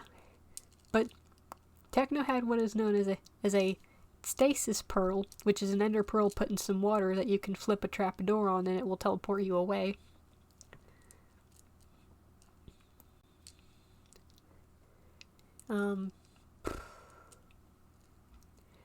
Yeah, Techno had one of those set up for like Phil to use to get him away. Phil used it pretty much last second when Techno was about to die, and got him teleported out of the jail cell. Now Quackity and Sam immediately start panicking because, well, Techno's gone. Both of them believe that Dream knew something when he, and this is pretty much one of the only points where I'm going to give Dream's character a thing, which is that he technically did not know, he basically didn't know what was going to happen. However, Techno decides that they've got to break Dream out because he's getting tortured and all that. Also because of the favor. Quackity says he's finally going to just go ahead and kill Dream because I think at this point he realizes that Dream's just not going to help. Dream goes and hides in a tunnel in some water that he made, that he's been making over the 3 months he and Techno have been stuck in there. And he finally hides, and neither Sam nor Quackity know where he's gone, so they panic and believe that Dream's gone out too. Quackity rushes back to Las Nevas while Sam decides to stay behind and check the prison one more time. Sam, while checking Dream's cell again, realizes that Dream's been hiding and forces him out. Now this also leads to a very funny blooper where Dream was on half a heart and then died when Sam punched him. Let's see. Dream and Sam kind of have a talk about morality, basically, which was basically just both of them kind of sort of just being hypocrites, pretty much. Dream brought up the fact that, he was being tortured, but Sam also brought up the fact that Dream was also not a good person, whatsoever. He's not a good person. I don't know how much clearer I can make this to you people. He's not a good person. Do you want me to bring up the exile stuff again? I can go into more detail with that. I will. I don't want to, but I will.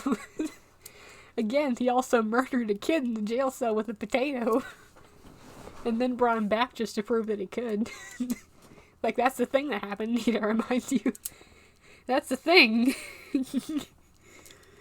Okay, here we go. Back to what I was talking about. But then Sam suddenly realizes that Dream had put a whole bunch of, cruel rules and just other features to the prison in place that would have been horrible for the prisoner to go to. That apparently Dream had put in mind, not thinking that he would be the prisoner. Sam had tried to make the food in the prison steaks, but Dream had insisted that it had to be something like potatoes, something that would not heal up much hunger. Sam had added a courtyard, but Dream had at one point said it was a security flaw, because there was no roof in the courtyard.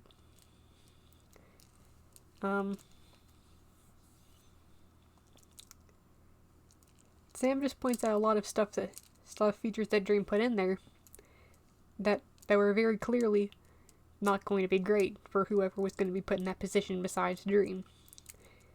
Sam, who keep in mind had said earlier that all Dream would talk about in the prison was Tommy,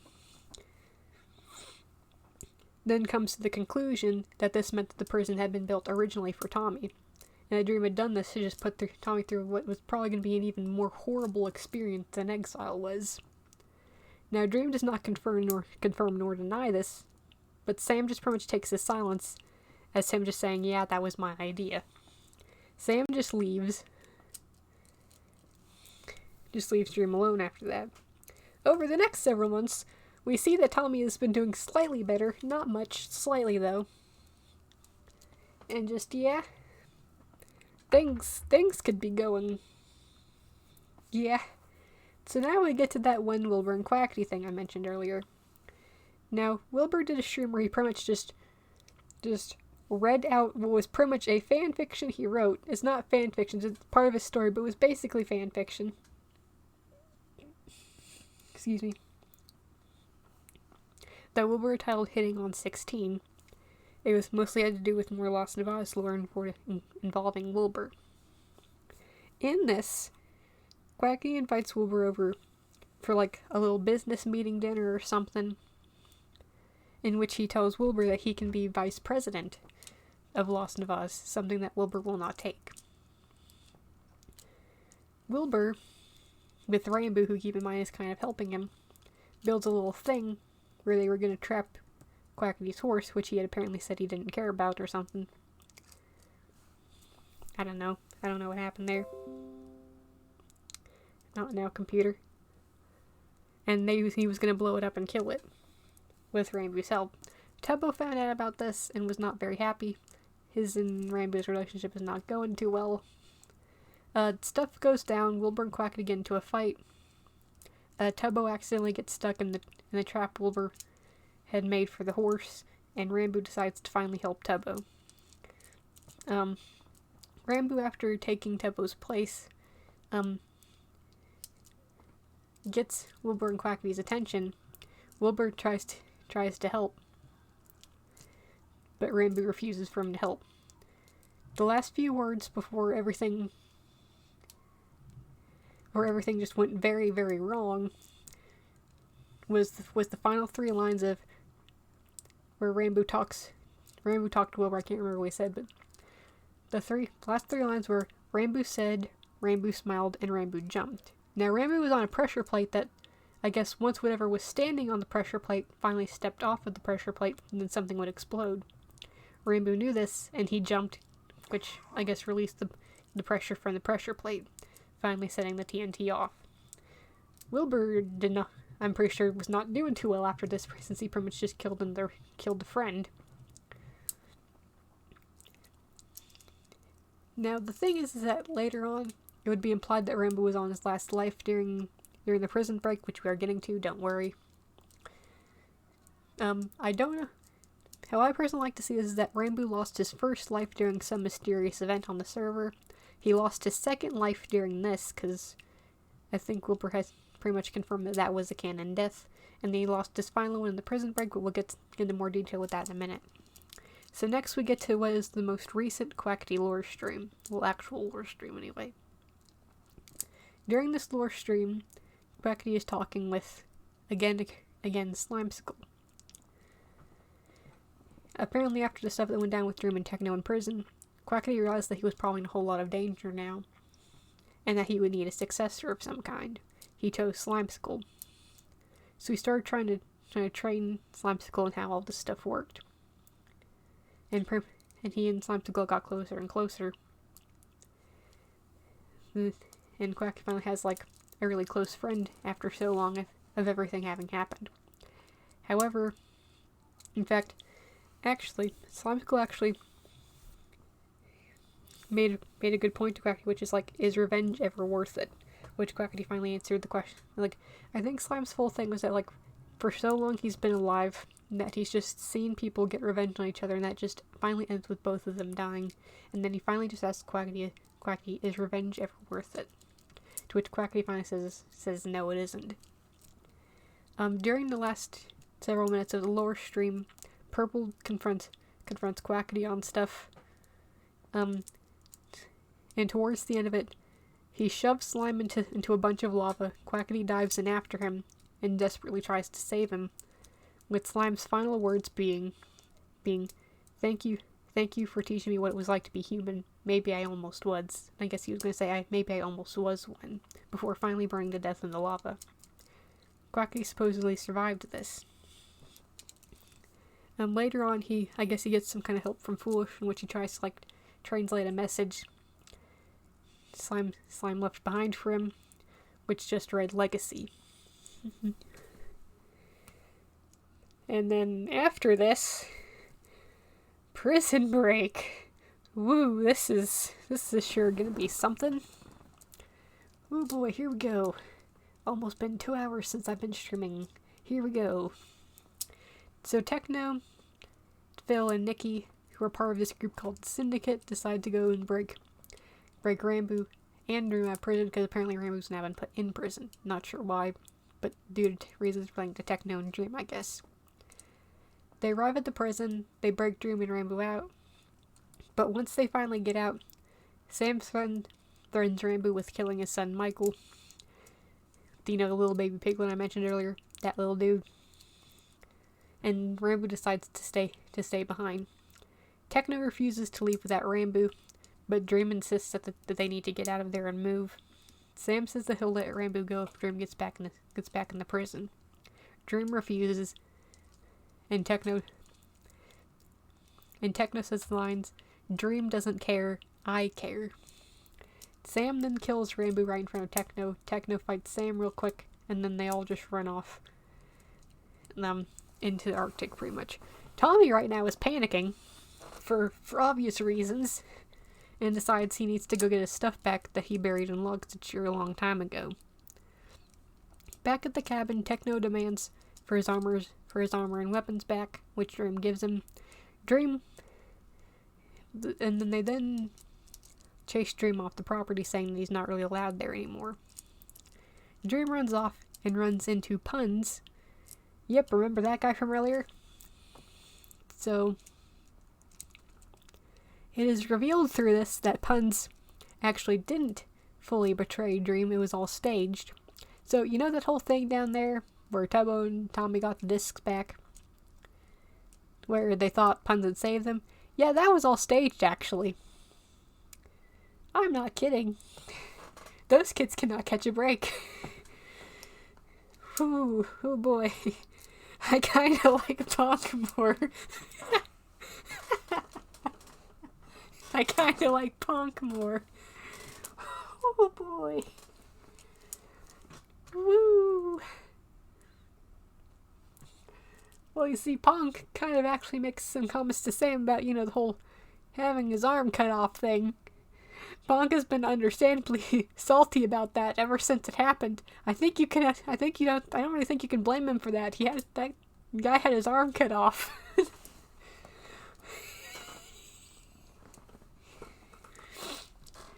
So, Puns gives Dream some armor and tools, and then Dream runs off to go do, well, we're gonna get to that in a minute. So Tommy goes to Logsatire to go.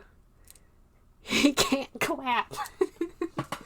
He can't clap.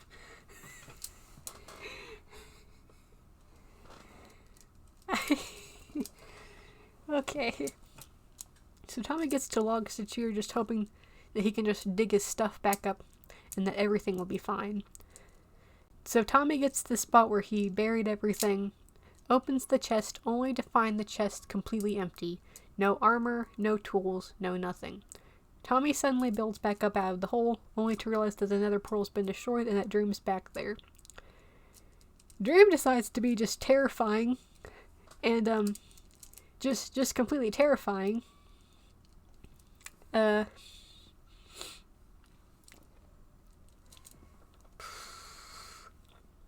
see, trying to think. Tommy, who is very scared and who honestly just wants to get his stuff and go home at this point, just begs Dream to leave him alone. A chase happens in which Dream is even more terrifying than he was earlier. He just chases Tommy all the way to Phil and Techno's house, where Phil then, protects him. He takes Tommy back to his house, where Tommy then tries to build walls around his base, similar to the ones that used to be around L'Manberg back all the way in the beginning. He runs into Quackity. Fun fact, Tommy also heard Dream mention for like a second that Quackity had been torturing him, although I don't know if he either didn't fully hear that or just hasn't fully processed it at this point.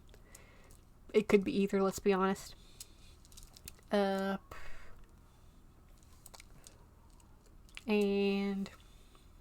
trying to remember stuff.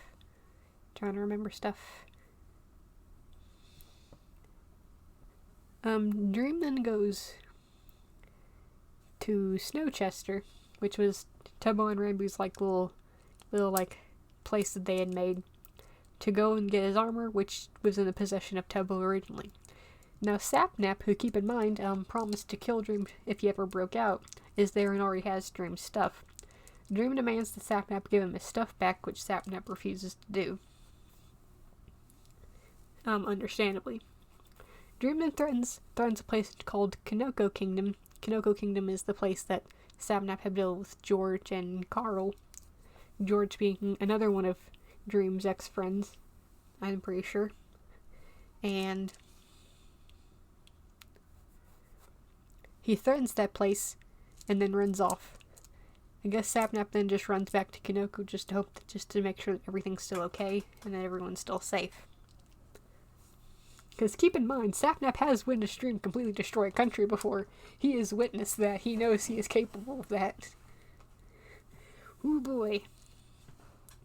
So yeah, also Ghost Boo, Rambu's ghost, is a thing. So, great. About a week goes by. Nobody's having a good time. Tommy goes to visit Phil, which he then decides to admit that he did kind of hesitate when having to choose between Tubbo and his discs, which Phil then panics about for a minute, forces Tommy to destroy an enchanted golden apple, which, gives him a whole lot of health and will keep him from dying. Attempted to give him therapy, which he failed at pretty bad, can I just say? And then Tommy goes back to his house kind of confident, only for him to realize that Dream trapped his house and then left a disc that included some of Dream's more terrifying lines towards him in the past. Tommy is not happy, pretty much panics, goes back to Phil's house only for Phil to be gone, and a sign that was left there that sort of implied that Dream had done something to Phil. Tommy goes and hides in Tubbo's old house, where he's found by Sapnap, and Sapnap promises to help him take down Dream. Which, yeah. They decide to upgrade Tubbo's base. They then decided to go find Sam Nook, the robot that was built to protect and help Tommy. They bring him back, and he helps. He's nice. Eventually, Tubbo realizes that Sam has got his son Michael. Techno decides to help. Eric decides to help. They help. They get Michael back and throw Sam in the prison. This is definitely going to end well, and it's not going to end horribly whatsoever. Definitely not. What are you talking about? So they throw him in the cell. They get out of the prison. Tubbo is happy, Techno is happy, Eric is happy. Sam is very not happy, however. Now Sam's trying to figure out some way to get out of the prison, only for him to turn around and see that Dream is surprisingly there. Now, Dream says that the reason he's in there is because, the prison's very fortified and very safe. It's not very likely that people can just easily get in there without him figuring out about it. And that he wants a fortified base where he can just do stuff. For the next, week, maybe, he then proceeds to, go into Sam's cell that he's now stuck in. And, try to constantly tell Sam he's a bad person, which is definitely something coming from Dream, given all the stuff he's done. It's like, on one hand, okay, I get it, Sam kind of helped torture you, but buddy, you are not like any better. You are not any better, sir. You're not. You're really not. At the end of it, he finally gives Sam an offer. If Sam gives him the key cards to the prison, gives him like full access to the prison, then Dream will let him out of the prison, which Sam agrees to. Sam gives him the key cards, teaches him how everything works, and then right when they get to the portal, Sam asks if Dream will finally let him out. Instead of doing that, Dream gets rid of the portal very quick and then tells Sam that he's going to kill him. And he also decides to, and I guess that this is apparently canon because this is the way that Dream said he was going to do it, was he was actually going to give him a scar very similar to the one Quackity has, like apparently through the eyes and like through the teeth as well. He even decides to use a pickaxe to do it, like similar to how Techno had done it. So, that's what happened. He killed Sam, and he supposedly let Sam out. Now, some egg lore happened. There's a guy called Sam Bucket, or something that's involved with the egg. We're not gonna go into that. It's just, I would like to not get into that. That it started as a joke. Sam Bucket started as a joke with Sam and Bad Boy Halo. It started as a joke, and then it just turned into actual lore. I can't believe this. So now we get into the streams with Wilbur. Wilbur, with the advice of Phil, decides that he needs to go around and apologize to everybody that he believes he's hurt. He starts off by apologizing to Tebo. Oh wait, very quickly, I need to mention another part of Dream lore that we found out about. So back in December, I think, Dream released a very short video that sort of gave lore from his character's point of view, where it sort of revealed that Dream had actually experimented with the revived book before on two, I guess now former question mark members of the SMP, which was Laser Beam and Vicstar, a couple of characters who, excuse me, who created a little town called Boomerville.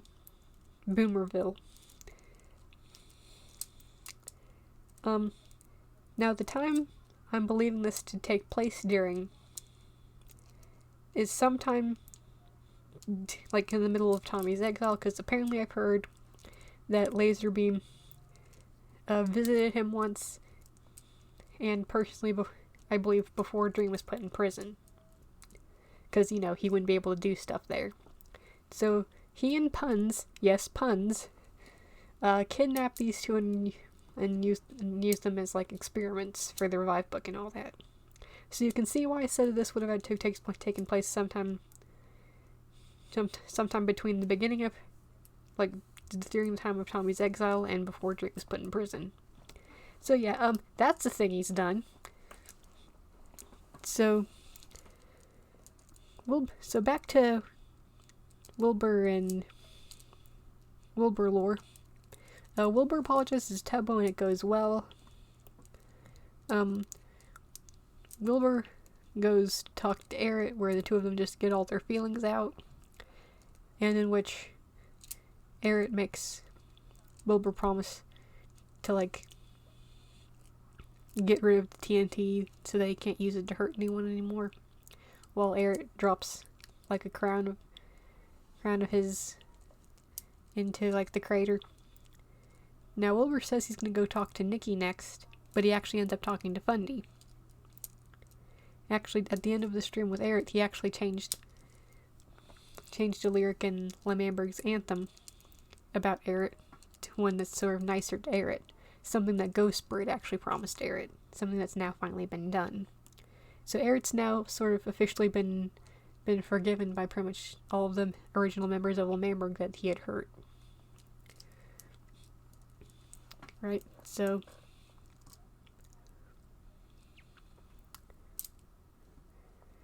Wilbur then goes looking for Nikki, only to find Fundy, who is his son, in the lore. He decides to finally talk to Fundy because he's sort of starting to realize that he is very much hurt Fundy, and decides to try and talk and spend time with Fundy to sort of make up for what happened. They go fishing, in which they didn't catch a salmon. Now, fun fact, Wilbur said that in the lore, Fundy's mother was a fish, a salmon, specifically named Sally. So, there's that. So, he just sort of lets the fish go, and then the two of them go and try to play catch, I guess? I don't know. It was something. I don't know how to explain it. And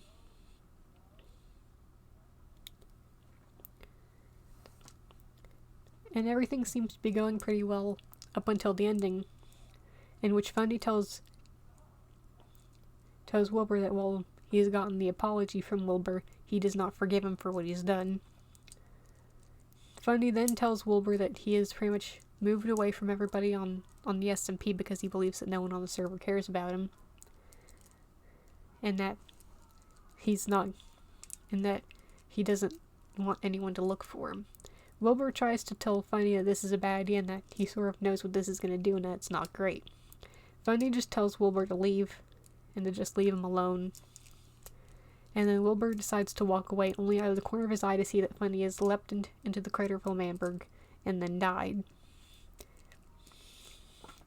Like, we're not talking that, like, he thought that Fundy tripped and fell. Like, no, it looked like Fundy had just straight up jumped. And Wilbur, as in, like, the streamer, has confirmed that this was a canon death. This was not, like, just a regular death. This was canon. That's a life. Fundy is now down to his last life. If we're looking at this correctly. After this is gravity's why? Why? The next stream with Wilbur is one with Tommy. This is presumed to take place immediately after the one with Fundy. Eventually, the topic of Tommy's exile finally gets brought up, and Wilbur decides that he wants to get Tommy to talk about it, because for Wilbur, talking about his problems apparently makes him feel better. So he thinks that, and since I guess he can sort of tell that, Tommy's not doing too great, he wants to talk about Tommy's exile to, like, help him feel better about it. The two of them go to Lockstitcher, where Wilbur gets some pretty big clues that, like, things were pretty bad here. Now, keep in mind that previously, Wilbur has also called Dream his hero, right in front of Tommy, might I add. Something that, Tommy's obviously not liked.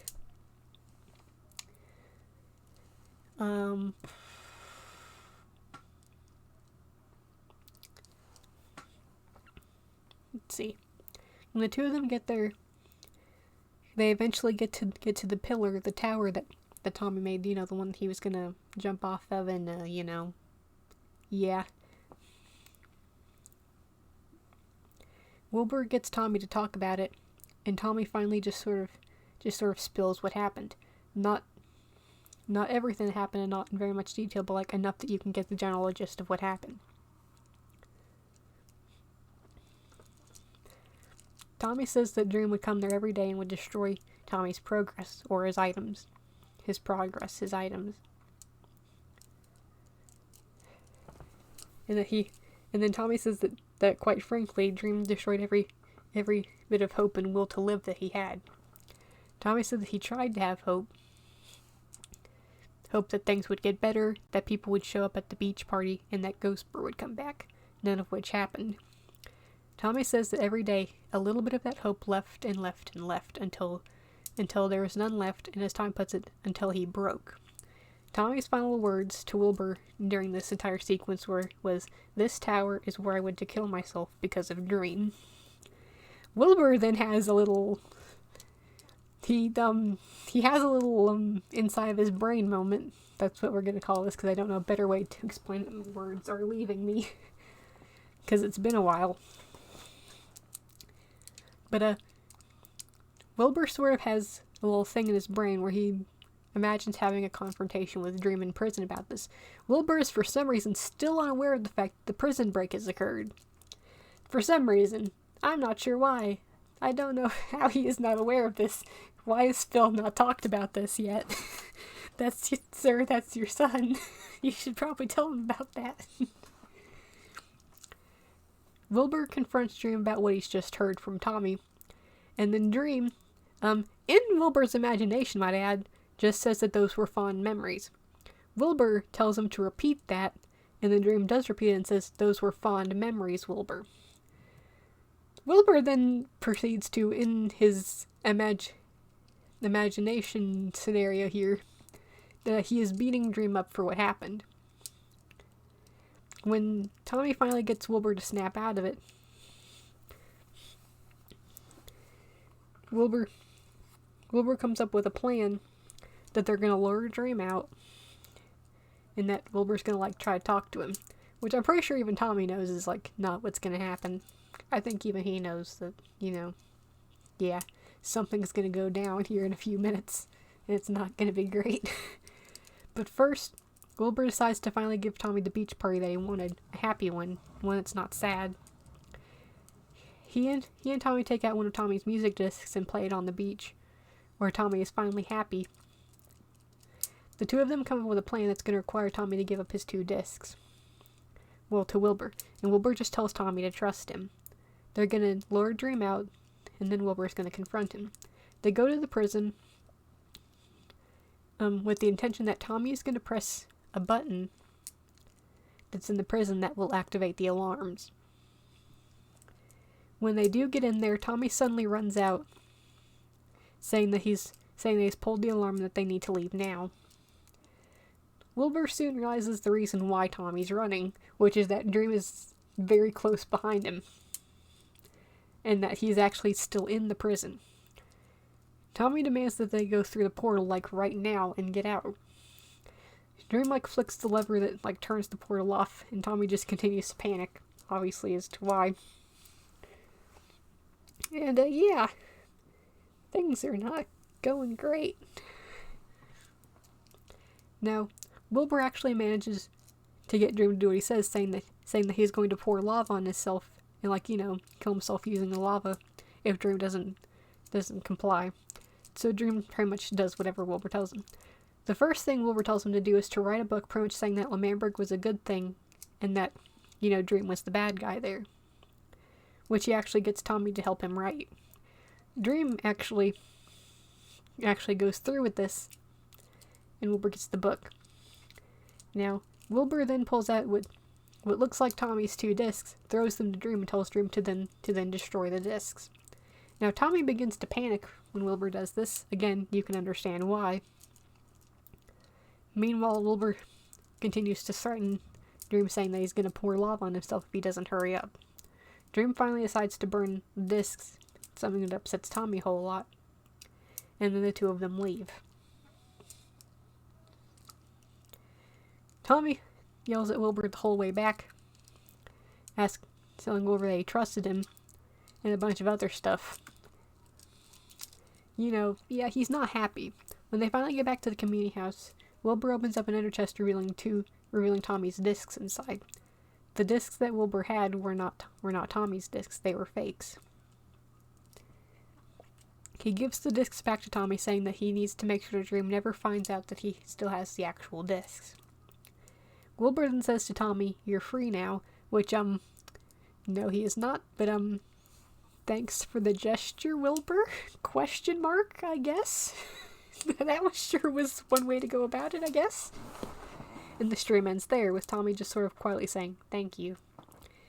People point out that this was not a happy thank you. This was more like just a tired, just went through a really rough time sort of thank you. So, there's that. We're now getting into some more Foolish lore. Foolish is at his regular base when Dream suddenly. Well, first, so there's this guy called Dream XD, and he's basically the god of the server. We're just gonna leave it at that, and we're not gonna elaborate. But he and Foolish kind of have a connection. We're just gonna, yeah. So Foolish was given what was supposedly meant to be infinite lives, and pretty much be immortal because of it. XD shows up saying that he's running out of power. Excuse me. And that Foolish needs to start killing some people, or else those deaths that XD wants are gonna be Foolish's deaths. So yeah, Foolish is kind of panicking because he doesn't know what to do at this point.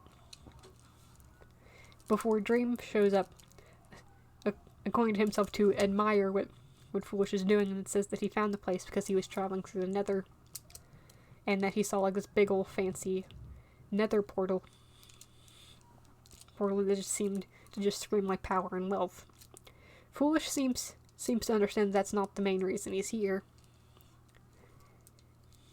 and makes it quite clear to Dream that he is very skeptical about why he's here. Foolish then asks him about like what happened with Lamamber, because keep in mind that Foolish has been here long enough to have heard about like what happened there. To which Dreamson says, no, that was Wilbur. Which, I mean, on one hand, he is not exactly wrong about, but like, Doomsday was not caused by Wilbur. He did that. He, Techno, and Phil did that. Wilbur did November the 16th. Keep that in mind. He's lying here. Foolish is just like, sure, you're not as bad a guy as you say you are.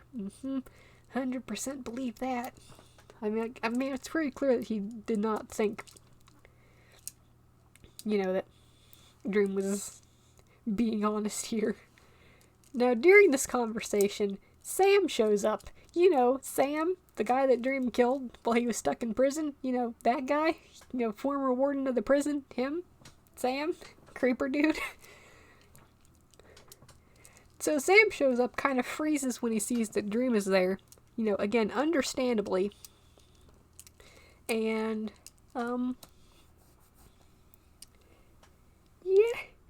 yeah. So things are very obviously tense, and Foolish points that out to the two of them several times. But both of them are like, no, we're great friends. No tension between us at all. What are you talking about, Foolish? Foolish, obviously knows that things aren't great. Something's up here, but he decides not to question it. They go through different builds that Foolish has made. They talk about Quackity for like 2 minutes, in which Foolish admits that he has no idea where Quackity's gone to, that he actually hasn't seen him in a while. Interesting.